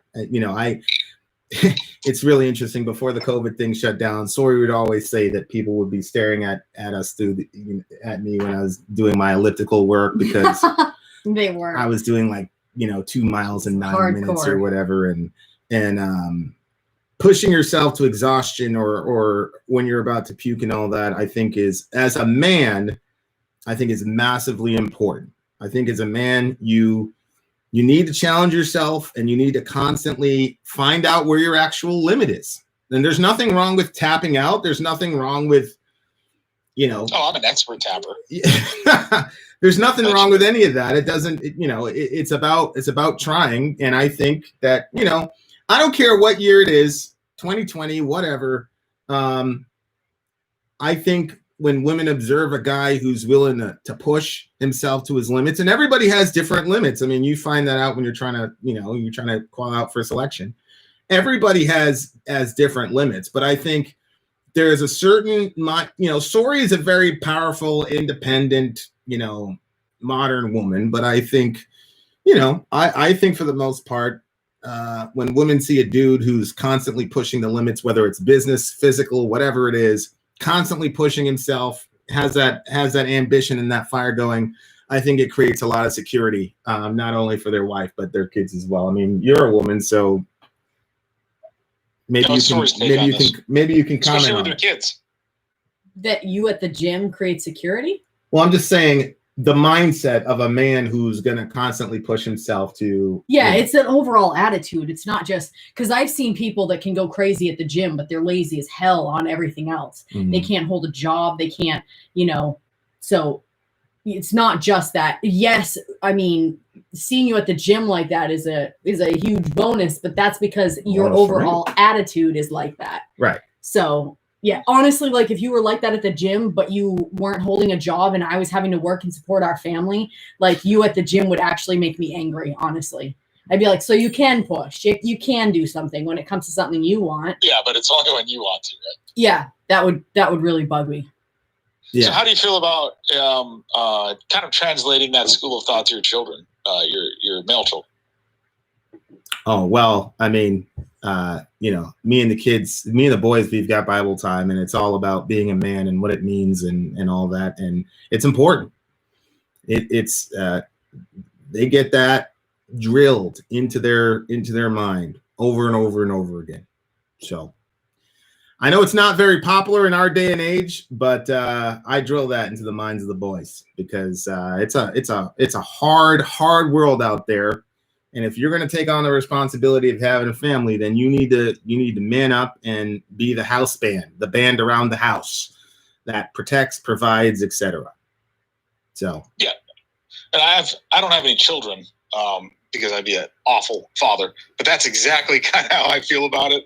I think more people need to have a gut check. Men specifically. I think women innately and biologically have their own series of extremely difficult gut checks that they have to deal with, where they don't necessarily need to pile on. But I think men with testosterone and everything, you have to find an avenue or a venue in which you can exert yourself to the limits and then beyond what you thought you could do. And I went from almost puking and hating every second of my life to on the ride home feeling great. You get that runner's high, and it's true. Everything felt great at the house. I was a happier person. I felt relieved and not stressed. So I think it's an incredibly important aspect of things. It's interesting to me since I don't have children, how a parent, father or mother, would express that to their children without being overbearing. So like you said, you talk to them. And the Bible is cool because whether you believe it or not, it has characters that you can point and say, don't be like that guy, be like this guy, right? So you don't have to, like, for example, God put Adam and Eve in the garden, and what's interesting is God told Adam to keep and guard the garden. So that means that there was an enemy around, and sure enough, the Lucifer shows up, yada yada yada, and Adam does nothing while Lucifer is doing. I mean, he was literally standing right beside her, the text says, and Adam does nothing. He doesn't step up or anything. So taking accountability as a man and responsibility isn't all just about rah rah, I'm a tough guy, yada yada yada. Although that's a major part of it. Being a man is also about leadership and pushing yourself, because there are some social there's ways that you have to push yourself socially as well as a man, especially in this environment. There's a lot of dudes that'll be like, man, get me out of the arena of this society and put me in an octagon and I'll be fine. There's a lot of dudes that are like mentally shot now because of where we're at in our country. So yeah. But yeah, defining as best as I can what a man is from the scripture and from the example of Christ, I think is been a very great help to me for sure, and the kids. That's cool, man. And then I did tell you months ago that I was going to try to get hold of a consular officer and see if I could coerce them into hopping on the channel, but it's such a politically sensitive time issue. They all gave me fisheye when I probed, so nothing forthcoming. I'll wait, maybe things when they settle down. I'll tell you, sneak someone under a pseudonym and they can give you the down low on what's going on. But I'll tell you a story. It wasn't neglect on my part. No, I'll tell you a story. There was a dude that I'm very close with. He got into one of these BLM arguments with an LEO, and so is this person in my family and this LEO, and they're going back and forth, right? Some random dude who doesn't know anything about either one of these gentlemen, because my family member actually, the guy was his mentor when he was coming up in the Corps and when he's going to MP school and all this jazz, right? So these two guys are brothers. I mean, you know what that's like. These dudes, they're brothers. They love each other, right? Now they're having this public spat, but they love each other, right? Right. That happens, man. That's life. This random SJW shows up and says, he says to the LEO, you're an LEO and you're from this and this state and you serve in this and this, precinct. I'm going to screenshot this and send it to your thing and demand your termination, blah, blah. Like, this dude's life is about to get ruined because he was in a public spat with this person who they both love each other. And so my family member went to the guy and said, yo, you can't do that. You can't destroy this guy's life, yada, yada, yada. We don't know what ended up happening. But that's fucked up, man. This cancel culture thing is no joke, bro. People are weaponizing this stuff. So the last thing I think we have is human discourse, right? And civility and talking in forms, like this, ideally on an even larger scale. I think it's beneficial for everybody. And just, dude, there's a company called Combat Flip Flops. I talked about it in here earlier. Yeah. It's a bunch of regiment dudes that got fucking burned out on war, as one will. And like me, they saw the plight of like Afghan girls, right? And it's like, it's fucked up when you see a little kid get acid in their face because they want to learn how to read a school book. It's bullshit. And it does make me want to go scorched earth. So what they do with the sales is they take a lot of the proceeds and they put these Afghan women and girls through school. But they've got a t-shirt I always wear. I'm wearing it to jiu-jitsu. I wear it everywhere. It just says, be a better human. Yeah. And it's like, fuck, man, that's all we have is the ability to talk to each other and try to be a better person. So, yeah. All right, man, I ate up like all your freaking time tonight. So sorry about that, but have a good night and I'll stay in the chat. Nah, bro, I appreciate you. Bye. Appreciate it. 275. Hua. What did the guy said? This is a hua free zone. That's an inside joke. Inside joke. Who am I talking to? To Ernie. Well, Crazy Eyes was what I usually go by when I'm on your channel. Gotcha. What's up, bro? Hey, man, I wanted to talk to you about something because, like, I've told you guys, like, that I interview bands and stuff. Yeah. And I don't know if it was this year or, like, late last year. I interviewed this band called Porn. Okay. And, I didn't think anything of it. I was like, cool. Like, they're a cool band and stuff. And, like, sometimes I get lucky and, the band send me merch and stuff for doing that. And they did. And, I was like, cool. Like, they sent me merch and stuff. And then I got the t-shirt. And I was kind of like, ugh. Because the t-shirt is kind of, like, it has, the name Porn, but it also has, I guess, a picture of, like, it's supposed to be Jesus Christ, and then it says Jesus loves porn. Well, that's not good. Oh. Yeah, and I mean, I'm not a religious person, but you know, I do follow God's, you know, message and stuff. Like, is it wrong for me not to wear it, or like, should I dump it, or? You should probably set that on fire. Really? I mean, I'm a Christian. I'm going to say that, but I think the porn industry is an absolutely terrible, exploitative, evil industry that needs to be abolished. There's a lot of girls who are being sex trafficked against their will. I did a story on this about 6 months ago where there's a girl that got kidnapped. They made a bunch of money off of her in amateur pornography, and the way that her mother found her was the fact that her daughter had become this very highly searched person in one of these porn channels. So porn is an extremely and the girl and all the dudes that were indulging on this girl were indulging in a 15-year-old girl. So it was an underage girl. Yeah, and she became massively popular. There was some report that said like the barely legal or teen genre of porn is like the 4th most viewed pornography in America.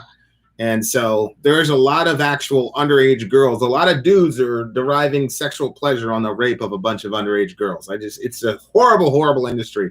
Aside from the blasphemous content about Jesus, I think Jesus is actually more concerned with the destruction of hundreds of thousands of girls all over the world due to the industry.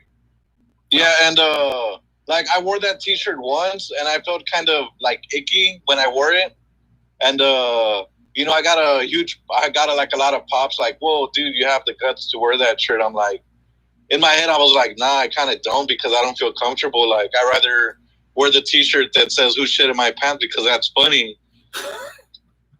Yeah, I would suggest that you wear that one instead of the other one. Yeah, and yeah, like that's been eating me up, and you know, like I've talked to a few people about it, but I felt like I needed to tell you because, you know, like I'm a huge supporter in your channel, and I love the channel, you know, and I love that you guys, you know, talk about like different types of religion and, you know, music, and you give everybody a voice, which is kind of what everybody kind of needs right now, because, you know, this world is turning upside down for some reason. Yeah. I'm confident we're going to figure it out, though. We got people like you out there. We got 275 out there. So it can't all be that bad if people like you are running around the country, right? Yeah, and I'm just trying to do what God put me here to do, which is talk to bands, because, you know, like, I'm a disabled person, and my mission has always been to, you know, meet other disabled people and tell them, like, hey, man, like, you know, like, I may look like a fucking idiot, but, you know, like, just go out and do whatever you believe, because, you know, some people will listen. Yeah, I'm with you. You're doing a great job. I remember talking to you for the first time. Much love to you, my guy. Likewise. And before I go, I did say that I wanted my name on the prayer box, and it's pretty much like family issues, and, you know, of course, this COVID thing. You know, you didn't, like, you guys talked like, hey, what did he want to be prayed for? But yeah, it's pretty much just family, and, you know, to protect my mom, because she works every day, and, you know, I'm always scared for her every day when she goes to work. I got you, my guy. But thank you so much, man, and thank you for everything that you do. Thank you, bro. Ernie Acosta, ladies and gentlemen, one of the best in the world. Should have told him, throw out that shirt and we'll send you one to replace it. Yeah, send me a picture of you burning that shirt, and we'll give you a free Sori Secret shirt. Yeah. That'll do it. What? I don't understand. 15 minutes, guys. 15 minutes. He said, how does Sori feel about Remember I was talking about gut checks for men and, you know, I was having a man talking in up the and all comment that. section, so I didn't catch what is a gut check? Like where you have like a Like feeling where he about was something? where he was pushing himself, you know, where he was pushing himself beyond exhaustion at the jiu-jitsu place. Or Oh, what do I going think cra- about women? What do you doing think that? about women doing that? Yeah. Oh, I think it's great. I think that women should definitely do it. I mean, it's it's probably not something like a ton of people can relate to, but when I had Orion, like you go through the entire delivery, it's extremely difficult. And then my sister had said, when you get to the end and he's like part way out, you can pull him out yourself, and then you pull him right up onto yourself.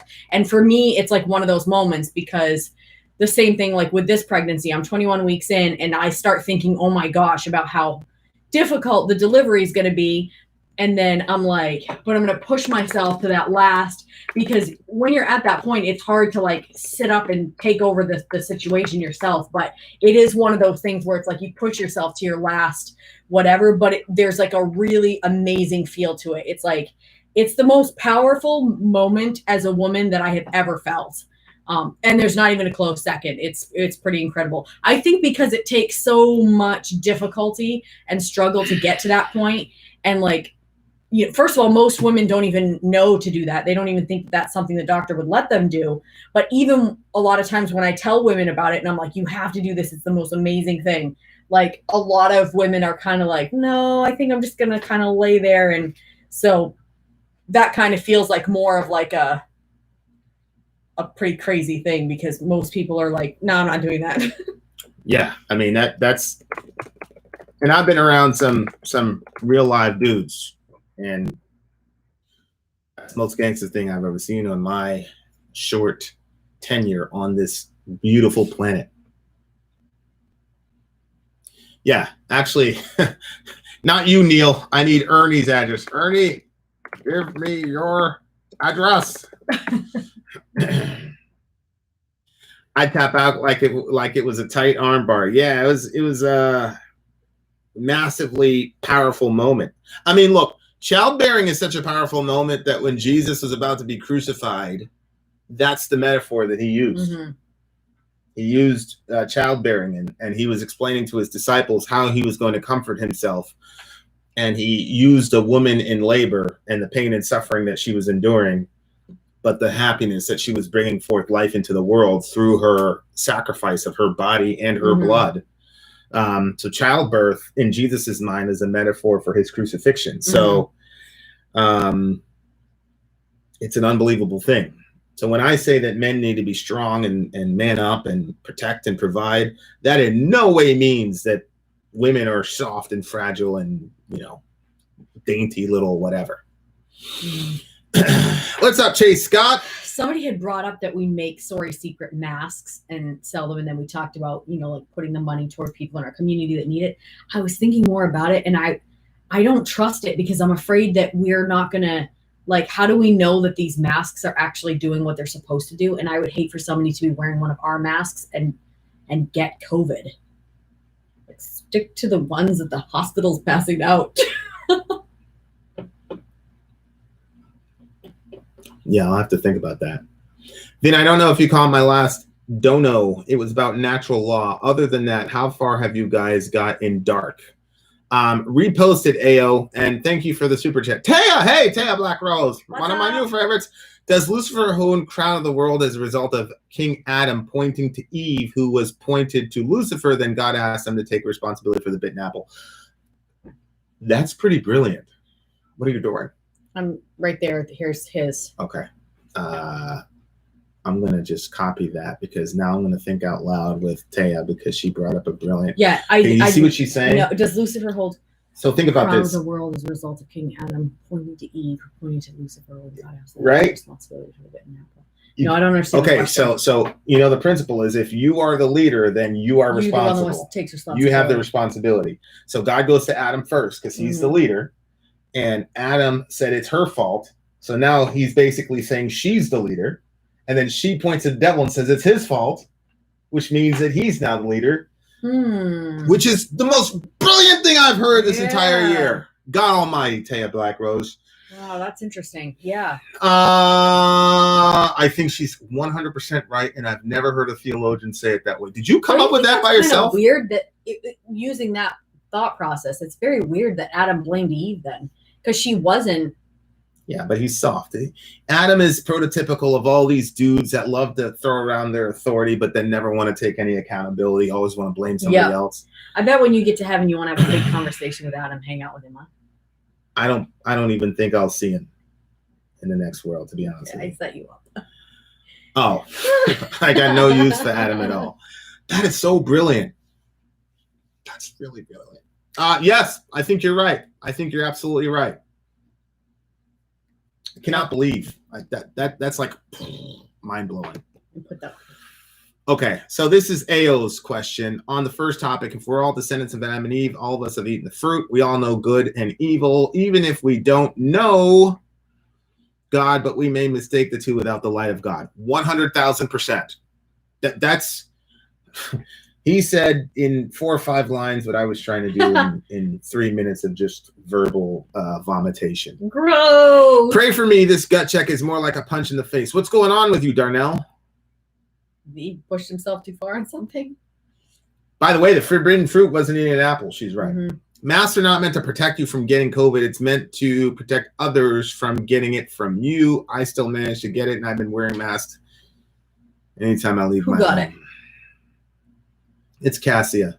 Oh. Is that why God didn't want them to eat the fruit? Because it would give Lucifer dominion? Yes. And you can see this when Jesus shows up and the devil's tempting him, and he says, all the nations of the world have been given to me. Now, if you bow to me, I'll give them to you. Jesus doesn't say, you're a liar. You don't have dominion over the nations. He never said that. Jesus basically said, get behind me. And by the way, I'm coming back to take them all. I'm going to take them forcibly from you, is what he said in Matthew chapter 12. So it's very, very, very, very tight argumentation from Taya Music Black and Rose. Beyond. That's what I'm worried about. How is she doing?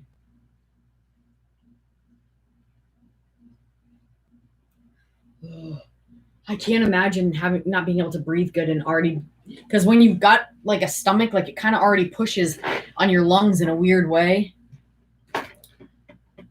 And then they separate you from your baby. Jesus is 100,000% metal. Vin, what do you think about Matt Dillahunty? He was a Baptist for 30 years, is going to be a minister. He's not an outspoken atheist. Would you ever debate or have a conversation with? I mean, I'll debate and have a conversation with anybody. That's part of my problem, I've been told. More Jason black Smith. metal reviews. Sorry, I was sent an American flag shirt, but I'm a Marxist. Should I burn it? Will I get a Sori shirt? You will not get anything for burning anything with the American flag on it. Still love this country, damn it. Wow, music and beyond. I'll be praying for her for sure. That should be a shirt. Jesus is metal. I might do a Bible boogie on the top 3 most metal moments in Jesus history. I need praying for. I'm going to hell because I can't get a connection to the creator of the universe. Send me an email, Q. Magua exercises in futility.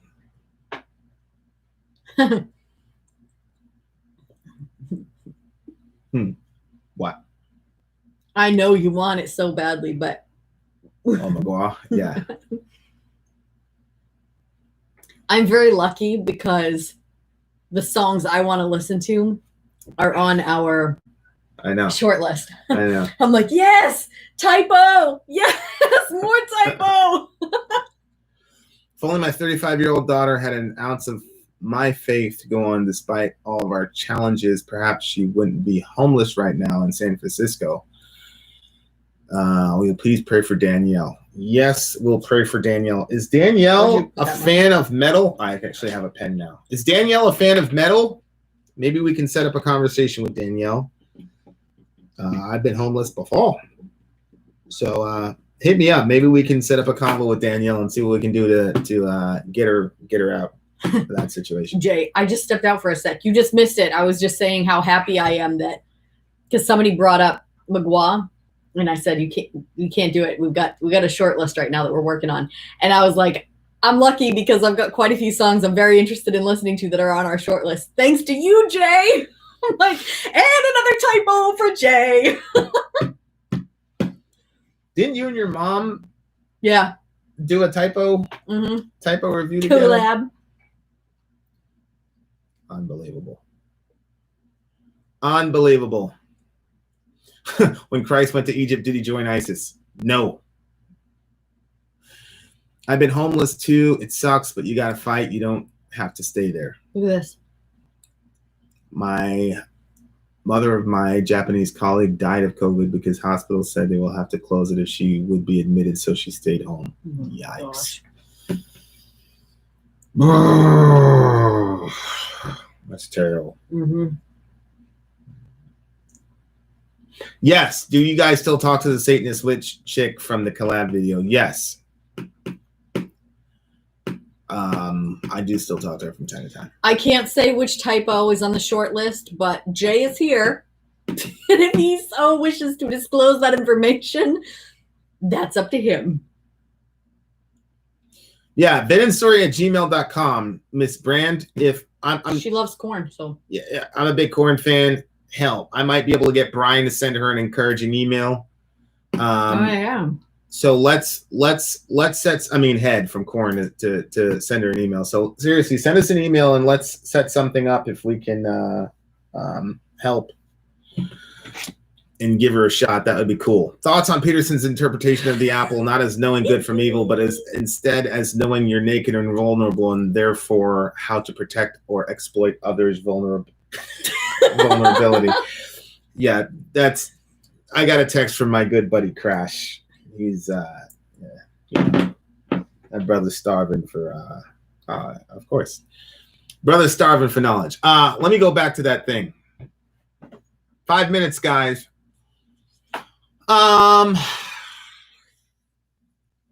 Naked and vulnerable, and also the fact with the knowledge that you're going to die. When Peterson was talking about we're the only animal that knows it's going to die.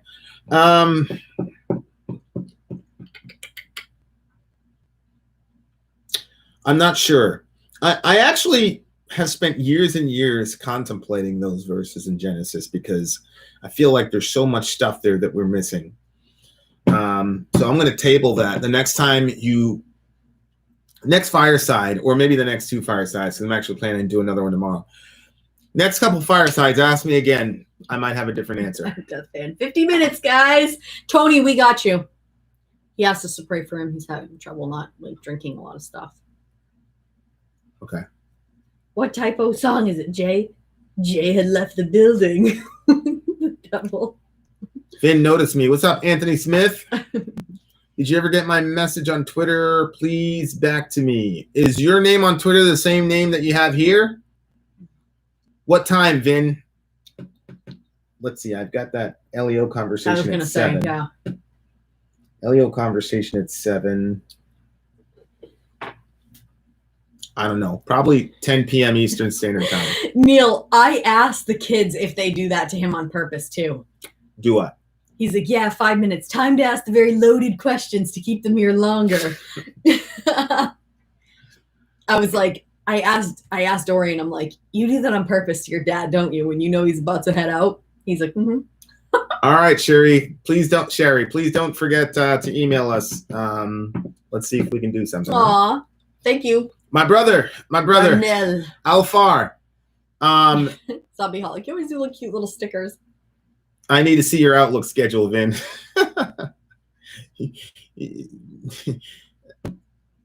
That's funny to me.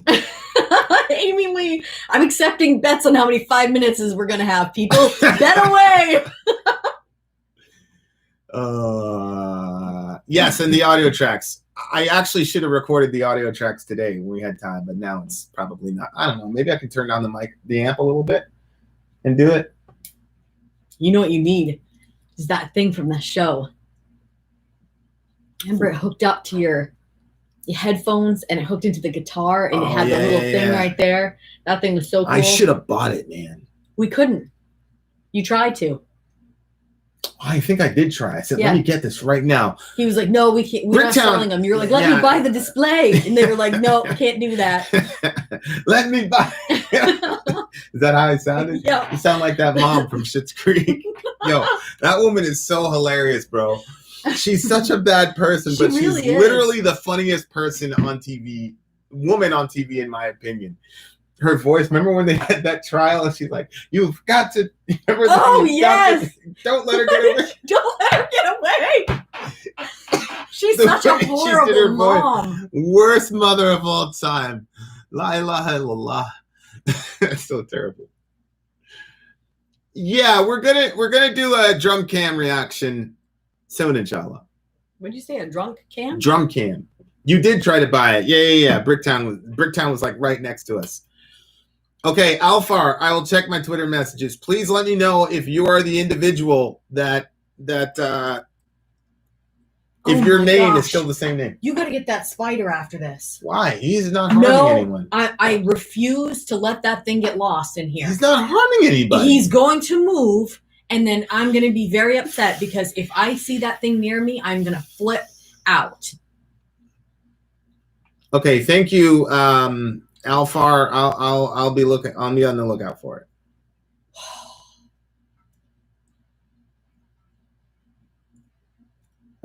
Sean, here's $1 for each of the remaining 5 minutes left. Screw you, people. Gotta get some sleep. Good night, 275. Thanks for your service. Happy 4th, my G. Good morning from South Africa. I just woke up. Drunk Cam with Crash. Steven, that's what the kids keep telling me, and I don't believe it. Crash just texted me. He's like, I destroyed you. That's my guy. I love him. Vin, you better get that spider. Zonia's saying leave the spider alone. Nope. Squash his ass. He shouldn't have come in here. You are ridiculous. Nope. And literally, he's done nothing to you. He's going to, though. In any way, That's shape, the thing. or form. All of a sudden, they just run at you. 3K if you eat it. Nope. I've eaten a spider before, actually. True story. I don't want to know about it. Peace to the spider. I'm with you, sorry. Bye-bye from a zombie's little teddy bear thingy. I've never said in those words together before, believe it or not. Okay, bye, for real. Is there a 15-minute sign-on symptom? You mentioned Attack on Titan way back. Are you caught up, and do you have any thoughts on it? Attack on Titan, Sayla's dad put the kibosh on it, so I put the kibosh on it in total for the house. But honestly, it's I'm glad. I didn't really think it was appropriate for the kids. And there's honestly one scene in there that still disturbs me to this day. Do you remember that part? Yeah. Can I just rip my porn shirt? I'm scared that I'm going to burn my house down. Yeah, just rip it. Send us a video of you ripping it. That's fine. Yeah. And then we'll send you the shirt. Snip it before you start ripping because it might be really almost impossible to rip, and it'll be like one of those moments. Just do a pre-cut, like Hulk Hogan used to do. Then you'd be like, yeah. Is there a way to look at this for like a year? Why? What are you trying to look for? I took a picture of that thing. Johan, is that Johan? What? Yeah, it was the face app that you don't like. I hate that thing. Isn't that crazy? Yeah, that actually looks like how he would look. That's Johan crazy. all grown up. Good Lord.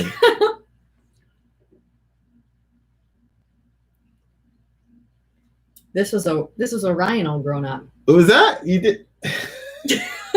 Look, it's the baby. That doesn't look like him. That doesn't look like him. This is more like him, though, to be honest with you. Little devil. He's such a terror sometimes. If I tell him no, he hates it. If anytime he's just over a year, if I say no, he walks off and grabs something and throws it really hard every single time. I'm looking at Vin. I'm like, should I do something? Put him in a timeout. The next Fireside. Vin gets bitten by the spider and becomes Spider-Man. Sori splashes him. Vin out. Vin out. That's brilliant. This is really terrible. This one, I don't know if you guys can see. Nonsense. Put that in. He's so cute like that, though. Look at him. You won't even look at him? You won't look at your son? Yeah, cute. James, but the NSA, I'm sure, has access to the same sources as the agency, right? So, all right. Orion looks like Rick Ross. Boss! He looks like a light-skinned Rick Ross. Boss! So he was born in 2019. Yeah. All right, guys. Vin is out of here. I think I went a little bit more than when I said 15 minutes, but, you know, it is what it is. He looks like Vinnie Paul from Pantera. I think that's true. Hey, wasn't she making a Seraphim? I think she was. I know the NSA doesn't divulge sources. They have access to all the sources that the agency has, at least they're supposed to. And they, when they looked at the data, said that this is nowhere near even remotely credible.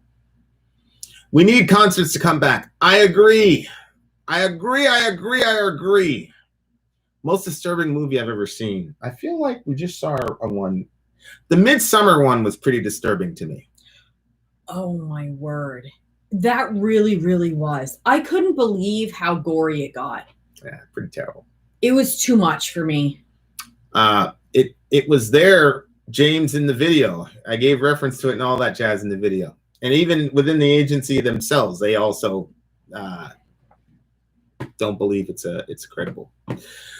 Oh no, it's not a kid show at all. I'd suggest watching and reading in your own time. It's an amazing Nietzschean horror show, and the Titans aren't the horrifying part. Vin, you'd love it. Yeah, I was actually really into it for a while. I was pretty sad when it died. All right. Phil from Pantera is racist. Okay. All right, guys. Actually, James, what I'll do is I'll email you the Time Magazine article where it's mentioned explicitly of the rift between the agency and the NSA. Oh my gosh,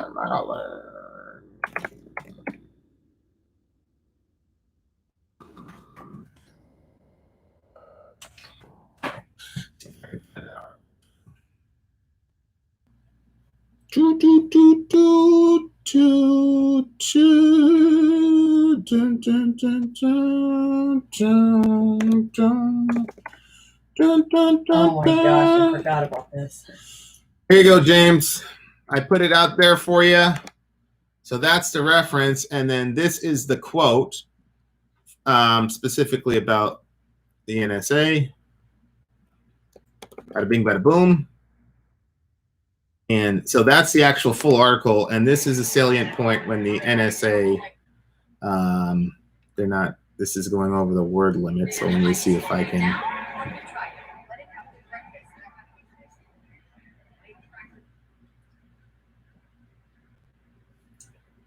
There you go. I put it in here somewhere. NSA has no corroborating evidence to validate the reports. And then the CIA also hadn't confirmed their conclusions. And then a Democrat that was part of the National Security Council said it was full of contradictions and et cetera. You'll notice that nobody's talking about the supposed partnership between the Taliban and Trump anymore. That's just, it's gone. It's disappeared. Nobody's talking about it. Interesting stuff. All right. I think I'm going to get out of here because I spent a little bit more. Than 5 minutes? Anyway, I'm out of here. Vin out. Love your neighbor. Take care of each other. Vin out. I'm sorry, out. Gone. See you tomorrow. And the stream.